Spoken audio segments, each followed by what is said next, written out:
അല്ല എങ്കിൽ നമുക്ക് ആ ഹോസ്പിറ്റൽ പോളിസി നമ്മൾ മസ്റ്റായിട്ടും അറിഞ്ഞിരിക്കണം. സോ ഞാൻ ചെയ്യുന്നത് ഡെവലപ്പ് എ ട്രസ്റ്റ്. ആദ്യം അവർക്കുള്ള എല്ലാ ഇൻഫർമേഷനും കൊടുത്തിട്ട്, അങ്ങനെ പറയുമ്പോൾ തന്നെ അവർക്ക് മനസ്സിലാകും ഇവരെ വിശ്വസിക്കാൻ കൊള്ളാവുന്നതാണെന്ന് മനസ്സിലാകും. അങ്ങനെ കഴിയുമ്പോൾ നമ്മൾ അവരുമായിട്ട് സംസാരിക്കുക. കമ്മ്യൂണിക്കേഷൻ ആണ് ഏറ്റവും വലുതായിട്ട്. ഒരു നേഴ്സും പേഷ്യന്റുമായിട്ടുള്ള കമ്മ്യൂണിക്കേഷനിൽ കൂടി മാത്രമേ അവരുടെ പ്രോബ്ലം നമ്മളവരെ കാണുന്നതിനുപരിയായിട്ട് അവരുടെ ഉള്ളിൽ അറിയണമെങ്കിൽ അവരോട് സംസാരിക്കണം. നമ്മളെ ദൈവം എവിടെയാണോ, ഏത് മേഖലയിലാണോ ആക്കി വെച്ചിരിക്കുന്നത് അവിടെയാണ് നമ്മുടെ മിനിസ്ട്രി. പലരും പറയാറുണ്ട് എവിടെ പോയി മിനിസ്ട്രി ചെയ്യണോന്ന് അറിയത്തില്ല. അങ്ങനെയുള്ളവരോട് ഞാൻ പറയുന്ന ഒരു വിഷയം ഇത് തന്നെയാണ്. ദൈവം നിങ്ങളെ എവിടെ ആക്കിയിരിക്കുന്നു അതാണ് നിങ്ങളുടെ മിഷൻ ഫീൽഡ്.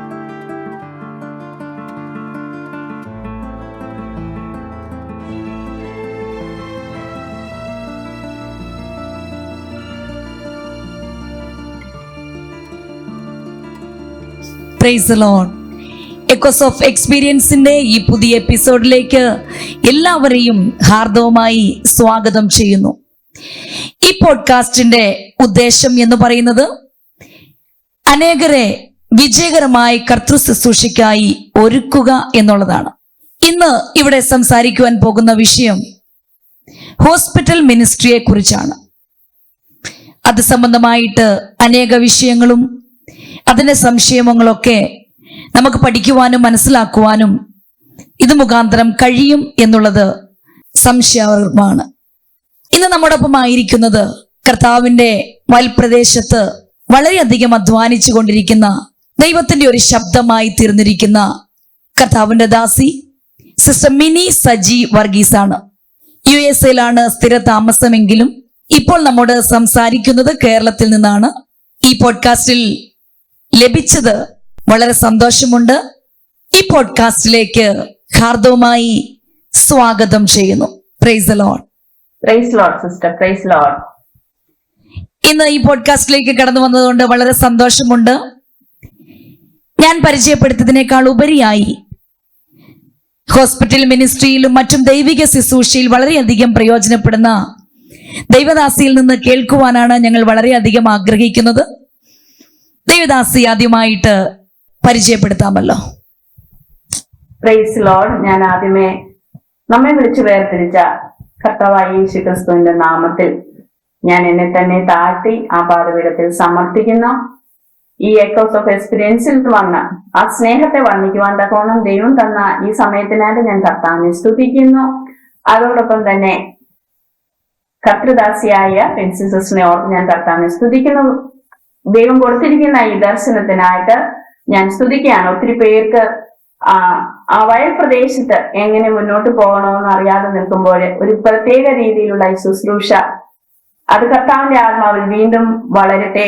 അനേകർക്ക് ഇത് പ്രയോജനപ്പെടുവാൻ തക്കവണ്ണം ദൈവത്തിന്റെ ആത്മാവ് ഓരോ വ്യക്തി ജീവിതങ്ങളെയും സഹായിക്കട്ടെ. അനേകരെ കേൾക്കുവാനും ദൈവരാജ്യത്തിൽ ഉറച്ചു നിൽക്കുവാനും ദൈവം ഈ ശുശ്രൂഷ മൂലം മറ്റനേകരെ ബലപ്പെടുത്തട്ടെ എന്ന് ഞാൻ പ്രാർത്ഥിക്കുന്നു.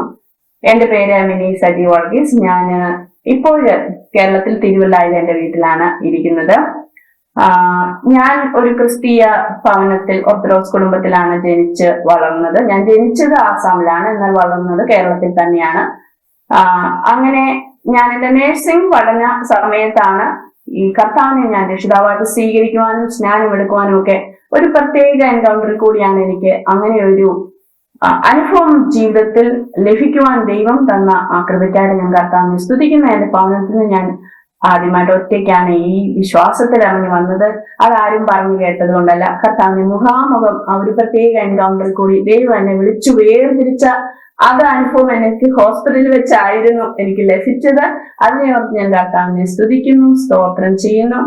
അന്നു മുതൽ ഇന്ന് വരെ എനിക്കൊന്നേ പറയാനുള്ളൂ, എന്റെ ദൈവം വിശ്വസ്തനായിരുന്നു. ഒരു നിമിഷം പോലും ദൈവത്തിന്റെ വിശ്വസ്തതയെ ചോദ്യം ചെയ്യുവാൻ എന്നെ ദൈവം അനുവദിച്ചിട്ടില്ല. കാരണം അത്രമാത്രം സ്നേഹം ദൈവം എന്റെ ജീവിതത്തിൽ തന്നിട്ടുണ്ട്. ആ വലിയ കൃപയ്ക്കായിട്ട് ഞാൻ സ്തോത്രം ചെയ്യുന്നു. ഞാൻ പഠനശേഷം ഞാൻ മിഡിൽ ഈസ്റ്റിലൊക്കെയാണ് വർക്ക് ചെയ്തത്. ആ സമയത്തൊക്കെ ഈ സ്നേഹത്തെ ഒരുപാട് ആൾക്കാരോട് പറയുവാൻ തക്കവണ്ണം ദൈവം എനിക്ക് അവസരങ്ങൾ തന്നു. ഒരു ഓപ്പർച്യൂണിറ്റി ആണല്ലോ ഒരു മനുഷ്യനെ അവനിലുള്ള ആ ടാലന്റ് അല്ലെങ്കിൽ അവനിൽ ദൈവം കൊടുത്തിരിക്കുന്ന കൃപാവരങ്ങൾ വെളിപ്പെടുവാൻ ഇടയാക്കുന്നത്. അതിനുവേണ്ടി ദൈവം എന്നെ എടുത്തുപയോഗിച്ചു. ചെറിയ കുടിലുള്ള ആൾക്കാർ തൊട്ട് കൊട്ടാരങ്ങൾ വരെ ഈ ദൈവത്തെ പറ്റി പറയുവാൻ ദൈവം എനിക്ക് അവസരം തന്നു. അതൊക്കെ ഓർത്ത് ഞാൻ കർത്താവിനെ സ്തുതിക്കുകയാണ്, സ്തോത്രം ചെയ്യുകയാണ്. അതിനുശേഷം ഞാൻ കോവിഡ് വന്ന സമയത്ത് യുഎസിലോട്ട് പോകുവാൻ ദൈവം അനുവദിച്ചു. അങ്ങനെ ഞാൻ അവിടെ ഹോസ്പിറ്റലിൽ ഞാൻ ജോലി ചെയ്യുന്നു.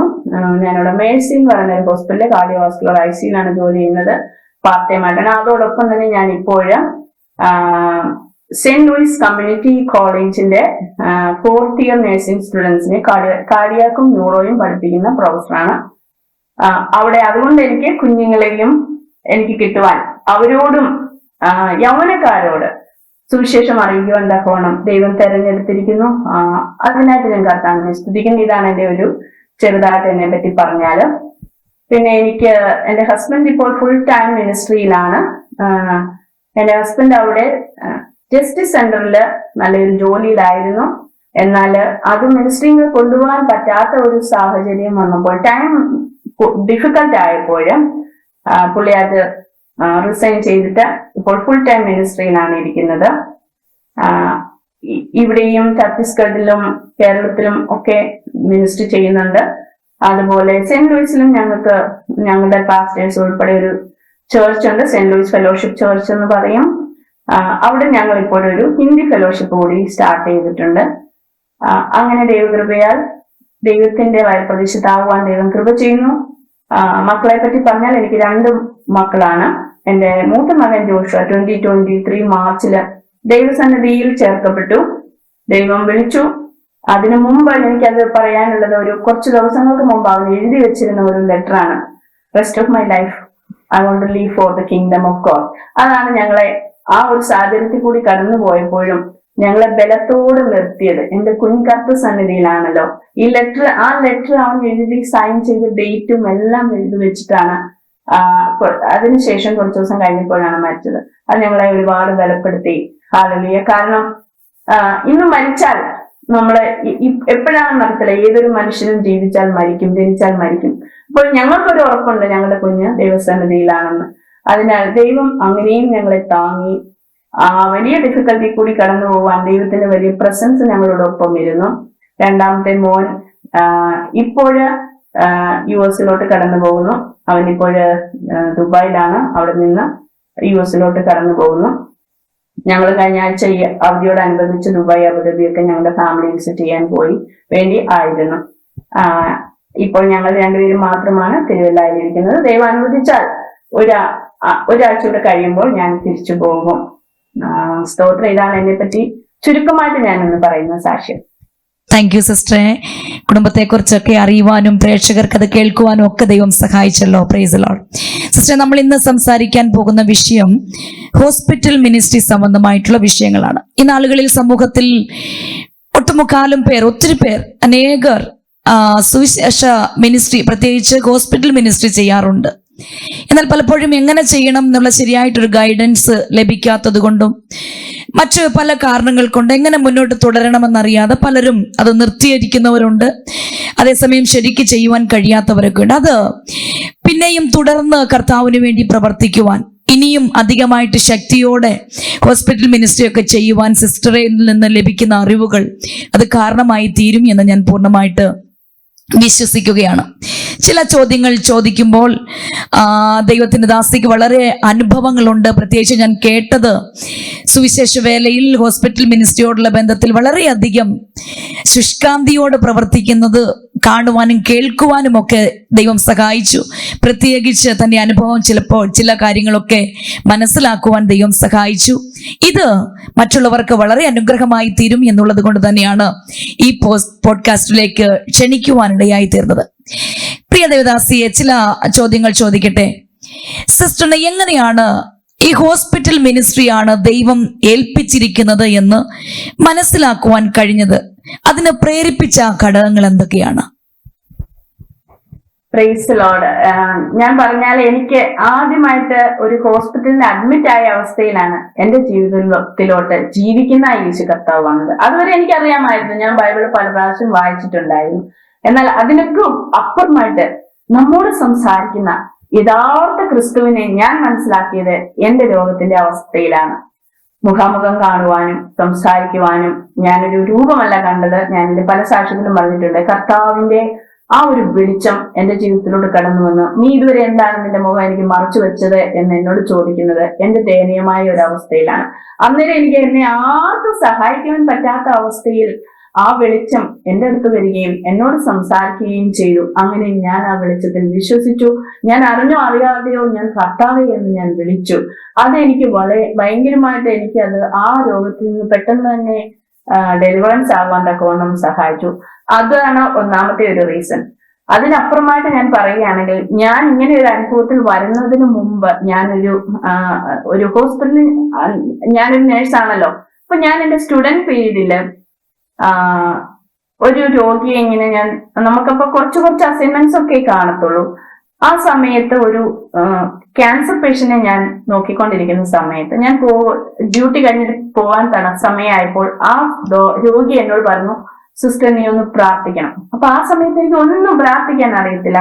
ഞാൻ ഓർത്തഡോക്സ് ബാക്ക്ഗ്രൗണ്ടിലായിരുന്നത് ഞാൻ പുസ്തകം വെച്ചാ പ്രാർത്ഥിക്കണേ. ഞാൻ പ്രാർത്ഥിച്ചാൽ കേൾക്കുമെന്ന് പോലും എനിക്കറിയില്ല. സൗഖ്യമാക്കുന്ന യേശു വേദപുസ്തകത്തിൽ സൗഖ്യമാക്കിയതായിട്ടേ എനിക്ക് അറിയത്തുള്ളൂ. അല്ലെങ്കിൽ നമ്മൾ അച്ഛന്റെ അടുത്ത് പോകും, ചരട് കെട്ടും, അതൊക്കെയാണ് പ്രാർത്ഥനയെന്ന് വിശ്വസിച്ചിരുന്ന ഒരാളാണ്. ആ സമയത്ത് ഈ രോഗി എന്നോട് പറയുമ്പോൾ എനിക്കത് ഒട്ടും പ്രാർത്ഥിക്കാൻ അറിയത്തില്ല. അപ്പൊ ഞാൻ പറഞ്ഞു, ഞാനത് നാണക്കേടാണല്ലോ എന്ന് വിചാരിച്ചിട്ട്, തമിഴ് പേഷ്യന്റ് ആണ്, ഞാൻ സ്റ്റുഡന്റ് ആണ്. അപ്പൊ ഞാൻ പറഞ്ഞു, എനിക്കിപ്പോ സമയമില്ല എന്ന് പറഞ്ഞു. പുള്ളി എന്നെ വിടത്തില്ല, എന്റെ കയ്യിലിങ്ങനെ മുറുക്കി പിടിച്ചോണ്ട് നിൽക്കുക, നീ പ്രാർത്ഥിക്കണം, എനിക്ക് അത്രമാത്രം വേദനയാ എന്ന് പറഞ്ഞു. വയറ്റിനകത്ത് ആമാശയ ക്യാൻസർ ആണ്. ഞാൻ പിന്നെയും പറഞ്ഞു എനിക്ക് തമിഴ് അറിയത്തില്ല എന്ന് അടുത്ത കള്ളം പറഞ്ഞു. അപ്പൊ പുള്ളി പറഞ്ഞു മലയാളത്തിൽ പ്രാർത്ഥിച്ചാൽ മതിയെന്ന്. അപ്പൊ പിന്നെ എന്താ പറയണ്ടേ, എനിക്ക് മലയാളത്തിൽ പ്രാർത്ഥിക്കാൻ അറിയത്തില്ലെന്നുള്ളത് പറയാൻ പറ്റാവുന്നത് കൊണ്ട് ഞാൻ എന്തോടുത്തു ചെറുകെ എന്തൊക്കെയോ പറഞ്ഞു, കർത്താവേ എനിക്കറിയത്തില്ല ഈ വ്യക്തിക്ക് എങ്ങനെ ഒരു വേദന കുറയ്ക്കുന്നൊന്നും എനിക്കറിയത്തില്ല എന്നൊക്കെ ഞാൻ ചെറുകെ ശബ്ദം കുറച്ച് വളരെ കഴിവതും ഈ വ്യക്തി കേൾക്കാത്ത രീതിയിൽ മലയാളത്തിൽ പറഞ്ഞിട്ട് ഞാൻ അവിടെ നിന്ന് പോന്നു. പിറ്റേ ദിവസം ഞാൻ അവിടെ ചെന്നപ്പോൾ ഈ രോഗി പറയുവാൻ, ഞാൻ അനേക ദിവസങ്ങളായിട്ട് രാത്രിയിൽ ഉറങ്ങിയിട്ടില്ല, സിസ്റ്റർ പ്രാർത്ഥിച്ചതിന് ശേഷം എനിക്ക് എന്റെ വേദന കുറഞ്ഞ് ഉറങ്ങിയത്. എനിക്കത് ഭയങ്കര അത്ഭുതമായി പോയി. അയ്യോ, ഞാൻ പ്രാർത്ഥിച്ചാൽ കേൾക്കുമോ, എങ്ങനെ ഞാൻ പ്രാർത്ഥിച്ച വേദന മാറുമോ, അതൊക്കെ അതെന്റെ മനസ്സിൽ കിടപ്പുണ്ടായിരുന്നു. അതിനുശേഷമാണ് ഞാൻ രക്ഷിക്കപ്പെട്ടത്. ഓഫ്കോഴ്സ് ഞാനൊരു നേഴ്സാണല്ലോ. അപ്പൊ ഒരു നേഴ്സിന് ഒരു രോഗിയുടെ വേദന അറിയാം. ആ രോഗത്തെ പറ്റി നല്ലവണ്ണം അറിയുന്നതാണ് ഈ നേഴ്സ് എന്ന് പറയുന്നത്. അപ്പോൾ ആ രോഗിക്ക് വേണ്ടതായ പരിചരണം കൊടുക്കുവാനും ആ രോഗിക്ക് വേണ്ടതായ ജ്ഞാനം കൊടുക്കുവാനും ആ രോഗത്തെ പറ്റിയിട്ടുള്ള എല്ലാ അറിവുകളും, ആഹാരത്തെ പറ്റി ആയാലും എക്സസൈസിനെ പറ്റി ആയാലും എല്ലാം അവൾക്ക് രോഗിക്ക് പറഞ്ഞു കൊടുക്കുവാനായിട്ട് സാധിക്കും. അതുമാത്രമല്ല, ഞാൻ പല രോഗങ്ങളിൽ കൂടി കടന്നു പോയിട്ടുണ്ട്. ഞാൻ ഒരുപാട് സാക്ഷ്യങ്ങൾ പറഞ്ഞിട്ടുണ്ട്. ഒരുപാട് ബെഡിന്റെ അവസ്ഥകളില്, രോഗത്തിന്റെ അവസ്ഥകളില്, ഹോസ്പിറ്റൽ ബെഡിൽ കൂടിയൊക്കെ കടന്നു പോയപ്പോൾ വേദനയ്ക്ക് ഞാൻ കഴിക്കുന്ന മരുന്നുകൾ കല്ലും മണ്ണും ആണോ എന്ന് ഞാൻ ചിന്തിച്ചു പോയിട്ടുണ്ട്. കാരണം നമ്മുടെ ആ വേദന വരുമ്പോൾ ഈ മരുന്നുകൾ ഒന്നും പ്രയോജനപ്പെടത്തില്ല. കാരണം നമ്മുടെ രോഗം ആ മരുന്നുകളെക്കാട്ടി വലുതാണ്. എന്നാൽ ഞാനൊന്ന് മനസ്സിലാക്കിയത്, നമ്മുടെ രോഗത്തെക്കാട്ടിൽ വലിയ ഒരു ദൈവമുണ്ട്. അതുകൊണ്ട് വേറൊരു രോഗിയുടെ ആ മാനസികാവസ്ഥയും ശാരീരിക അവസ്ഥയും മനസ്സിലാക്കുവാൻ എനിക്ക് നല്ലതായിട്ട് കഴിയുന്നു. കാരണം ഞാൻ പല രോഗങ്ങളിൽ കൂടി, പല പ്രയാസങ്ങളിൽ കൂടി, ഞാൻ പല ബുദ്ധിമുട്ടുകളിൽ കൂടി കടന്നുപോയത് കൊണ്ട് എനിക്ക് ആ രോഗിയെ പറ്റിയിട്ട് നല്ലവണ്ണം മനസ്സിലാക്കുവാനും അവരുടെ വേദനയിൽ പങ്കാളിയാകുവാനും അവരെ ആശ്വസിപ്പിക്കുവാനും അവർക്ക് വേണ്ടതായ ജ്ഞാനം കൊടുക്കുവാനും സ്നേഹം കൊടുക്കുവാനും എനിക്ക് സാധിക്കുന്നു. ഇപ്പൊ നമ്മൾ മൃഗങ്ങളെ പറ്റി പറഞ്ഞാൽ കൂടി ഒരു മൃഗത്തെ നമ്മോട് ചേർക്കുന്നത് നമ്മൾ കൊടുക്കുന്ന സ്നേഹമല്ലേ. അപ്പൊ സ്നേഹം എല്ലാത്തെയും കൊണ്ടും മുന്നേ നിൽക്കുമ്പോൾ നമുക്ക് അങ്ങനെ ഒരു ശുശ്രൂഷ ചെയ്യുവാനായിട്ട് സാധിക്കും. സ്നേഹമില്ലാതെ ഒരു ശുശ്രൂഷയും നമുക്ക് ചെയ്യുവാനായിട്ട് പറ്റത്തില്ല. പ്രത്യേകിച്ച് രോഗികളുടെ അവസ്ഥയിൽ ചെന്ന് ആ അവസ്ഥയിലായി തീരുമ്പോഴേ നമുക്ക് അറിയത്തുള്ളൂ നമ്മളുടെ ഒരു വാക്കിന്, വേറൊരാളുടെ ഒരു ആശ്വാസ വാക്കിന് എത്ര വിലയുണ്ട്. അത് ശരീരത്തിന് ചിലപ്പോൾ അന്നേരം സൗഖ്യമോ ഒരു നല്ലൊരു അനുഭവം കിട്ടത്തില്ല. എന്നാൽ മനസ്സിന് നമുക്കൊരു കംഫർട്ട്, നമുക്കൊരു കോൺഫിഡന്റ്, നീ സൗഖ്യമാകും, നീ സുഖമാകും, ഇങ്ങനെ ഒരു ദൈവമുണ്ട്, ഈ ദൈവത്തിൽ നിന്ന് കഴിയാത്ത ഒരു കാര്യമില്ല, നിന്റെ മരുന്നിന് കഴിയാത്തത്, നിന്റെ ഡോക്ടറിന് കഴിയാത്തത്, ഈ ലോകത്തിലെ ടെക്നോളജിക്ക് കഴിയാത്തത് നിനക്ക് ചെയ്തു തരുവാൻ ഒരു ദൈവം ശക്തനാണെന്ന് പറയുന്നത് അതെനിക്ക് ഏറെ ഇഷ്ടമാണ്. അത് ഞാൻ കണ്ടിട്ടുണ്ട്. ഒരുപാട് രോഗികൾക്ക് അത് പറയുമ്പോൾ അവർക്കൊരു ആശ്വാസം കിട്ടുമ്പോൾ, അവരത് വിശ്വസിക്കുമ്പോൾ ആ വചനം അവരുടെ ജീവിതത്തിൽ ക്രിയേറ്റ് ചെയ്യും. അങ്ങനെയാണ് ഞാനൊരു ഹോസ്പിറ്റൽ നേഴ്സ് ആയതുകൊണ്ട് തന്നെ എനിക്ക് അങ്ങനെയുള്ള അവസരങ്ങൾ ദൈവം തരുന്നു. സ്തോത്രം. സിസ്റ്റർ, എനിക്ക് തോന്നുന്നു കഷ്ടത വന്നത് ഗുണമായി എന്ന് വചനം പറയുന്നത് പോലെ സിസ്റ്ററിന്റെ ഈ രോഗം ഗുണമായി എന്ന് തന്നെയല്ലേ പറയാൻ കഴിയുന്നത്? കാരണം അനേകരുടെ വേദന മനസ്സിലാക്കുവാൻ സിസ്റ്ററിന് കഴിയുന്നുണ്ടല്ലോ. ഇതാണ് യഥാർത്ഥമായ ഒരു സുവിശേഷ വേലയുടെ ആരംഭം. അവിടെ നിന്നാണ് ചിലതിന് തുടക്കം കുറിക്കുവാൻ കഴിയുന്നത്. അങ്ങനെ തന്നെയല്ലേ സിസ്റ്ററെ?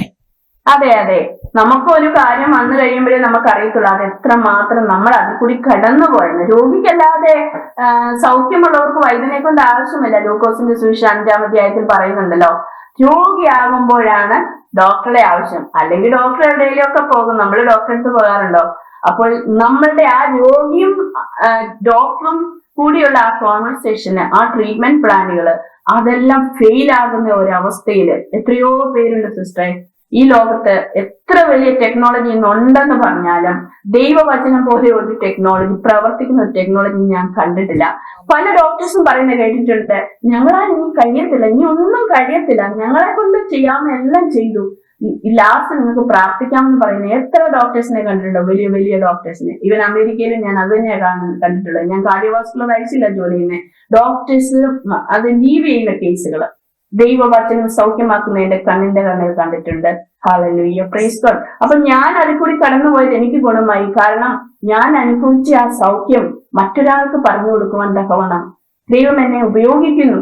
അല്ലെങ്കിൽ എനിക്ക് അവരുടെ വേദന ഒരു പക്ഷെ അറിയത്തില്ല. ഞാൻ പ്രാർത്ഥിച്ചു, ഞാൻ സൗഖ്യമായി, ഒന്നും രോഗം വരത്തില്ല, ഒരു പ്രയാസവും ഈ വചനത്തിൽ നിന്ന് വരത്തില്ല എന്ന് പറയുവാൻ, രോഗം വന്നില്ലെങ്കിൽ എനിക്ക് അങ്ങനെ പറയാൻ പറ്റുള്ളൂ. പക്ഷെ ഒരു രോഗിയെ കാണുമ്പോൾ, ഒരു പ്രയാസപ്പെട്ടവനെ കാണുമ്പോൾ അവന്റെ ബുദ്ധിമുട്ട് എന്റെ പോലെ മനസ്സിലാക്കുവാൻ, ഞാൻ അനുഭവിച്ച വേദനയോട് തുല്യം ചെയ്യണമെങ്കിൽ ഞാൻ അതിൽ കൂടി കടന്നു പോകണം. സ്തോത്രം. അതുകൊണ്ടാണ് യേശു കർത്താവ് സ്വന്തം ശരീരത്തിൽ നമ്മുടെ വേദനകളെ സഹിച്ചത്. കാരണം അതെല്ലാം ഏറ്റെടുത്ത് അത് എത്ര ഭാരമുള്ളതായിരുന്നു ക്രിസ്തുവിന് അറിയാം. അതുകൊണ്ടാണ് നമുക്ക് ഇപ്പോൾ ഡെലിവറൻസ് കിട്ടുന്നത്, ഹീലിംഗ് കിട്ടുന്നത്. സ്തോത്രം. അങ്ങനെയാണ് ഞാൻ വിശ്വസിക്കുന്നത്. Price the Lord. സിസ്റ്റർ, നമ്മൾ രോഗികൾ എന്ന് പറയുമ്പോൾ വളരെയധികം പ്രാർത്ഥന ആഗ്രഹിക്കുന്നവരാ. കാരണം അവർ രോഗിയായി തീരുമ്പോൾ അവർ നിസ്സഹായരായിരിക്കുമല്ലോ. അപ്പോൾ ആ രോഗത്തിന്റെ അവസ്ഥയിൽ ദൈവസ്നേഹം അവരിലേക്ക് എങ്ങനെയാണ് നമ്മൾ പങ്കുവയ്ക്കുവാൻ കഴിയുന്നത്? കാരണം രോഗികളുടെ അടുത്ത് പെട്ടെന്ന് യേശുവിനെ കുറിച്ച് പോയി പറയാൻ പറ്റത്തില്ല. ആരംഭത്തിൽ പോയി യേശു രോഗം സൗഖ്യമാക്കുന്നു പറഞ്ഞാൽ അവർ വിശ്വസിക്കത്തില്ല. കാരണം അവർ കടന്നു വന്ന കൾച്ചർ, അല്ലെങ്കിൽ അവരുടെ ആചാരങ്ങൾ, അവരുടെ വിശ്വാസങ്ങൾ. എന്നാൽ അതിനേക്കാൾ ഉപരി ഒരു രോഗിയെ പരിചരിക്കുമ്പോൾ നമ്മുടെ സ്നേഹമാണ് അവരിൽ ഊന്നി നിൽക്കുവാനിടയായിത്തീരുന്നത്. മാത്രമല്ല, നമ്മുടെ സ്നേഹം പ്രത്യേകിച്ച് ഒരു നേഴ്സിന് മാത്രമാണ് അത് ഏറ്റവും കൂടുതൽ നൽകുവാൻ കഴിയുന്നത്. അവരെ സ്നേഹത്തോടെ പരിചരിക്കുമ്പോൾ യേശു ഒരാളെ സ്നേഹത്തോടെ അടുത്ത് വിളിക്കുന്നത് പോലെ തന്നെ ആ ഒരു ഫീലിംഗ് അവർക്കുണ്ടാകും. അതിനെക്കുറിച്ച് സിസ്റ്റർ ആഴത്തിൽ അല്പം കൂടെ മറ്റുള്ളവർക്ക് പ്രയോജനകരമാവണ്ണം അല്പം കൂടെ പറയാൻ കഴിയുമോ?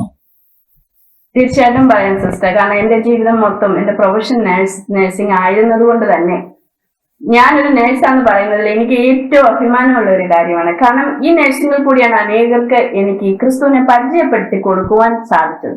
ഇപ്പൊ ഞാനൊരു സ്ത്രീയാണെന്ന് പറയുന്നതും, ഞാനൊരു നേഴ്സാണെന്ന് പറയുന്നതും, ഞാനൊരു ദൈവ പൈതലാണെന്ന് പറയുന്നത്, ഈ 3 കാര്യങ്ങളാണ് എനിക്ക് എന്റെ ജീവിതത്തിൽ ഏറ്റവും സന്തോഷമുള്ളത്. ഒരു നഴ്സിനെ പറ്റി പറയുമ്പോൾ, ഞാനൊരു നേഴ്സായിട്ട് എന്റെ കയ്യിൽ ഒരു പേഷ്യന്റിനെ എനിക്ക് കിട്ടുന്ന അസൈൻമെന്റ് ആണെങ്കിൽ അത് ആദ്യമേ നമ്മൾ ആ പ്രൈമറി നഴ്സിംഗ് കെയർ ആണ് കൊടുക്കുന്നത്. നമ്മൾ care and comfort and safety, അതാണ് പ്രൈമറി നമ്മൾ ഒരു നേഴ്സ് ആ രോഗിക്ക് കൊടുക്കുന്നത്. അല്ലാതെ ഞാൻ ഓടിച്ചെന്ന് എന്റെ ദൈവം ഇതാണ്, നീ സൗഖ്യമാകും, ഈ മരുന്നൊന്നും കഴിക്കണ്ട, ഈ മരുന്നിനൊന്നും ചെയ്യാൻ പറ്റത്തില്ല, അങ്ങനെയല്ല ഞാൻ പറയുന്നത്.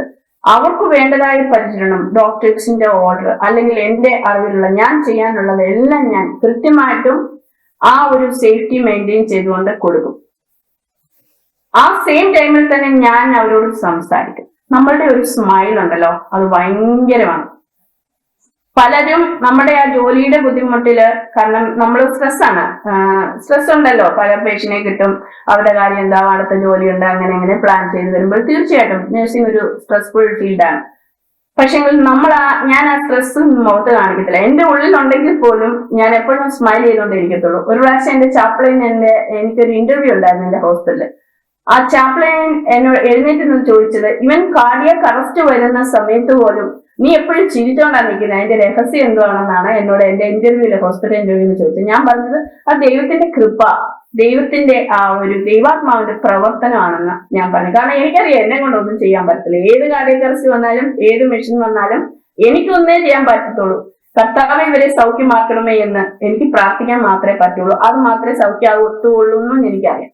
അപ്പൊ ഞാൻ ആദ്യമായിട്ട് കൊടുക്കുന്നത് കെയർ, കംഫോർട്ട് ആൻഡ് സേഫ്റ്റി ഞാൻ അവിടെ മെയിൻറ്റെയിൻ ചെയ്തുകൊണ്ട് തന്നെ ഇതിനെപ്പറ്റി എല്ലാം ഞാൻ എക്സ്പ്ലെയിൻ ചെയ്യും. ഞാൻ കൊടുക്കുന്ന കെയർ ഈച്ച് ടൈം ഞാൻ എക്സ്പ്ലെയിൻ ചെയ്യും. ഞാൻ ഒരു പേഷ്യനെ തൊടുവാണെങ്കിൽ പോലും ഞാൻ പറയും, I'm going to touch, I'm going to do this, I'm going to do that. അത് കഴിഞ്ഞ് നെക്സ്റ്റ് നീ ഇങ്ങനെ ചെയ്യണം, നെക്സ്റ്റ് നീ ഇങ്ങനെ ചെയ്യണം. കാരണം അവരൊരു മനുഷ്യരാണ്. സാധാരണ ഞാൻ ആദ്യ സമയങ്ങളൊന്നും എനിക്ക് അങ്ങനെ അറിയത്തില്ല. ഓടി വന്നൊരു മുത്ത് കൊടുക്കും, അല്ലെങ്കിൽ അത് ഇങ്ങനെ കൈ പിടിച്ച് ഇങ്ങനെ വെക്കും. പക്ഷെങ്കിൽ എന്റെ അനുഭവത്തിൽ കൂടി എനിക്ക് മനസ്സിലായി അങ്ങനെയല്ല. ഞാൻ എന്ത് ചെയ്തോ, അവരുടെ ഒരു ബെഡേ തൊട്ടാൽ പോലും ഞാൻ പറയും I'm going to touch this, I'm going to do this. അപ്പൊ അവർക്ക് മനസ്സിലാണ്, അല്ലെ അവർക്ക് പേടിയാണ്. പേഷ്യന്റ് എപ്പോഴും ഫിയറിലിരിക്കുന്ന ആൾക്കാരാണ്. അവർക്ക് അവരുടെ രോഗത്തെപ്പറ്റി ഒരു പൂർണ്ണമായ ഒരു അറിവൊന്നും കാണത്തില്ല. ഒരു ഡോക്ടർ ഒന്ന് വന്ന് പറയും, വേറൊരു ഡോക്ടർ ഒന്ന് പറയും. ഒരു മരുന്ന് കൊടുക്കും, അടുത്ത മരുന്ന് കൊടുക്കും. ഒരു മരുന്ന് ചുമ്മാ അങ്ങ് കൊടുക്കാതെ ഞാൻ പറയും, ഞാൻ തരുന്നത് ഈ മരുന്നാണ്, ഈ മരുന്ന് ഇങ്ങനെയാണ് ഞാൻ തരുന്നത്, ഈ മരുന്നിന്റെ ആക്ഷൻ ഇതൊക്കെയാണ്, ഈ മരുന്നിന്റെ സൈഡ് എഫക്ട് ഇതൊക്കെയാണ്. അങ്ങനെ പലതും ഇങ്ങനെ അവരെ പറഞ്ഞ് മനസ്സിലാക്കും. അപ്പോൾ തന്നെ അവർക്ക് മനസ്സിലാകും ഈ നേഴ്സിന് നല്ലൊരു വിവരമുള്ള ആളാണെന്ന് മനസ്സിലാകും. അപ്പൊ അവർ ചോദിക്കും, അവരുടെ സംശയങ്ങൾ നമ്മോട് ചോദിക്കും. ആദ്യമേ തന്നെ ചിരിച്ചുകൊണ്ട് അവരെ വിഷ് ചെയ്തുകൊണ്ടാണ് കയറി ചെല്ലുന്നത്. എല്ലാം അവരോട് സംസാരിക്കും, അവരുടെ രോഗങ്ങളെ പറ്റിയിട്ട് സംസാരിക്കും. എന്നിട്ട് ഞാൻ ചോദിക്കും, നിങ്ങൾക്ക് എന്തെങ്കിലും മനസ്സിലാക്കാനുണ്ടോ, എന്തെങ്കിലും do you want anything more to do from me? അങ്ങനെ ഞാൻ അവരോട് സംസാരിക്കാം. I am here for you. പ്രത്യേകിച്ച് ഡ്രഗ് അഡിക്ട്സ് അങ്ങനെ വേറെ അങ്ങനെയൊക്കെയുള്ള ആൾക്കാർ വരുമ്പോൾ നമുക്ക് നമ്മുടെ ഈ രീതിയിലാണെങ്കിൽ അവരോട് നമുക്ക് അയ്യോ അവരൊരു പാവയാണല്ലോ എന്നുള്ള അങ്ങനെയല്ല, ചിരിച്ചുകൊണ്ട് തന്നെ ഞാൻ നിനക്കുണ്ട്, I am here for you, you are safe in my hand എന്ന് പറയുമ്പോൾ അവർക്കുണ്ടാകുന്ന ആ ഒരു സന്തോഷം ഉണ്ടല്ലോ, അത് ഭയങ്കരമാണ്. അവരറിഞ്ഞോ അറിയാതെയോ അവരുടെ ആ ഒരു സാഹചര്യത്തിൽ ആയിപ്പോയി. ഇനിയിപ്പോ എന്ത് ചെയ്യാൻ പറ്റും? എന്നാൽ ഒരാള് സേഫായിട്ടുണ്ടല്ലോ, അവരുടെ കയ്യിൽ ഞാൻ സേഫ് ആണല്ലോ എന്നറിയുന്നത് അവർക്ക് ഭയങ്കര സന്തോഷമാണ്. Can I do anything more for you എന്നൊക്കെ ചോദിക്കുമ്പോൾ അവർക്കുള്ള സംശയങ്ങൾ നമ്മളോട് ചോദിക്കും. സോ ഞാൻ ചെയ്യുന്നത് ഡെവലപ്പ് എ ട്രസ്റ്റ്. ആദ്യം അവർക്കുള്ള എല്ലാ ഇൻഫർമേഷനും കൊടുത്തിട്ട് അങ്ങനെ പറയുമ്പോൾ തന്നെ അവർക്ക് മനസ്സിലാകും, ഇവരെ വിശ്വസിക്കാൻ കൊള്ളാവുന്നതാണെന്ന് മനസ്സിലാകും. അങ്ങനെ കഴിയുമ്പോൾ നമ്മൾ അവരുമായിട്ട് സംസാരിക്കുക. കമ്മ്യൂണിക്കേഷൻ ആണ് ഏറ്റവും വലുതായിട്ട് ഒരു നേഴ്സും പേഷ്യന്റുമായിട്ടുള്ള കമ്മ്യൂണിക്കേഷനിൽ കൂടി മാത്രമേ അവരുടെ പ്രോബ്ലം, അവരുടെ ഫിസിക്കൽ പ്രോബ്ലം പോലും അറിയുന്നത് എങ്ങനെയാണ്? നമ്മൾ ഹിസ്റ്ററി കളക്ട് ചെയ്തിട്ടാണ്. നമ്മളവരെ കാണുന്നതിനുപരിയായിട്ട് അവരുടെ ഉള്ളിൽ അറിയണമെങ്കിൽ അവരോട് സംസാരിക്കണം. അത് തന്നെയാണ് നമ്മൾ മനസ്സിലുള്ള ഭാരങ്ങളും പ്രയാസങ്ങളും അവർ പറയണമെങ്കിൽ അറിയാത്ത ഒരാളോട് ഒരിക്കലും പറയത്തില്ല. അവർക്കൊരു ട്രസ്റ്റ് ഉണ്ടെങ്കിൽ മാത്രമേ പറയത്തുള്ളൂ. അതുകൊണ്ടാണ് ഞാൻ നിന്നെ സഹായിക്കും, I am here for U, നീ എപ്പോ വിളിച്ചാലും ഞാൻ വരും, അല്ലെങ്കിൽ ഞാൻ തിരക്കാണെങ്കിൽ നീ 5 മിനിറ്റ് കഴിഞ്ഞ് വിളിക്കുക എന്നൊക്കെ പറഞ്ഞ് അവരേക്ക് ഒരു നമ്മളെ പറ്റിയുള്ള ഒരു ഇൻഫർമേഷൻ കൊടുക്കുക. നമ്മുടെ പറയുമ്പോൾ പേഴ്സണൽ അല്ല, ജോബ് റിലേറ്റഡ് ആയിട്ടുള്ള ഒരു ഇൻഫർമേഷൻ കൊടുക്കുമ്പോൾ തന്നെ അവർക്ക് ഒത്തിരി ആശ്വാസമാകും. നമ്മൾ ചെയ്യുന്നതെല്ലാം അവരോട് സംസാരിക്കുക, എന്നിട്ട് സ്മൈൽ ചെയ്യുക. എന്തെങ്കിലും വേറെ ആവശ്യമുണ്ടോ എന്ന് ചോദിക്കുക. Can I do anything else four you എന്ന് ചോദിക്കുമ്പോൾ തന്നെ നിനക്ക് എന്തെങ്കിലും ഭാരമുണ്ടോ എന്നൊക്കെ ചോദിക്കുമ്പോൾ അവർ പതുക്കെ നമ്മളോട് റിലേറ്റ് ചെയ്യാൻ തുടങ്ങും. അപ്പോഴാണ് അവരുടെ വായിൽ നിന്ന് അവരുടെ ഭാരങ്ങൾ വെളിയിൽ വരുന്നത്.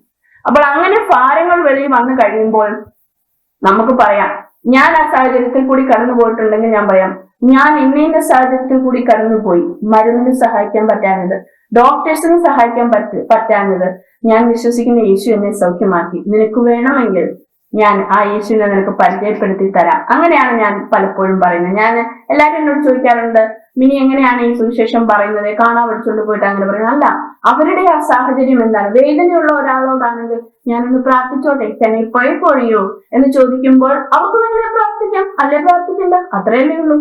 നിനക്ക് യേശുവിനെ അറിയണോ, ഇങ്ങനെ ഒരാളുണ്ട്, എന്നെ സൗഖ്യമാക്കിയതാ, എന്റെ അനുഭവങ്ങൾ ഇങ്ങനെയൊക്കെ ആയിരുന്നു എന്ന് പറയുമ്പോൾ തന്നെ അവർക്കും അങ്ങനെ ഒരു ആഗ്രഹം വരും. ഞാൻ ചുരുക്കത്തിൽ പറഞ്ഞാല് കോവിഡ് സമയത്ത് ഞാൻ രാജ്യത്തിന്റെ പേരൊന്നും പറയുന്നില്ല, കാരണം അതൊരു കോൺഫിഡൻഷ്യൽ ആയതുകൊണ്ട്. ഒരു രാജ്യത്തെ വലിയ അധികാരികൾ, ഗവൺമെന്റ്, അങ്ങനത്തെ അതുപോലുള്ള വലിയൊരു പേഷ്യൻസ് തന്നെ ഞാൻ അതിനെ നോക്കേണ്ടതായിട്ട് വന്നു. അന്നൊക്കെ അസ്മത്ത് എന്ന് പറയുന്ന ഈ സാധനം ഇട്ടുകൊണ്ടാണല്ലോ നോക്കുന്നത്. അപ്പോഴും നമ്മുടെ ആ മതമല്ല, വേറെ മതത്തിലൊക്കെ ഉള്ളവരാണ്. അവിടെ ഉള്ള എല്ലാവരോടും ആ സമയത്ത് അറിയാം കോവിഡിന് ട്രീറ്റ്മെന്റ് ഇല്ല. കോവിഡ് 2020 ഫെബ്രുവരി മാർച്ച് ആ സമയത്താണെന്ന് തോന്നുന്നു. ഡിസംബർ ആയപ്പോഴാണ് നമുക്ക് ഈ വാക്സിനൊക്കെ വന്നത്.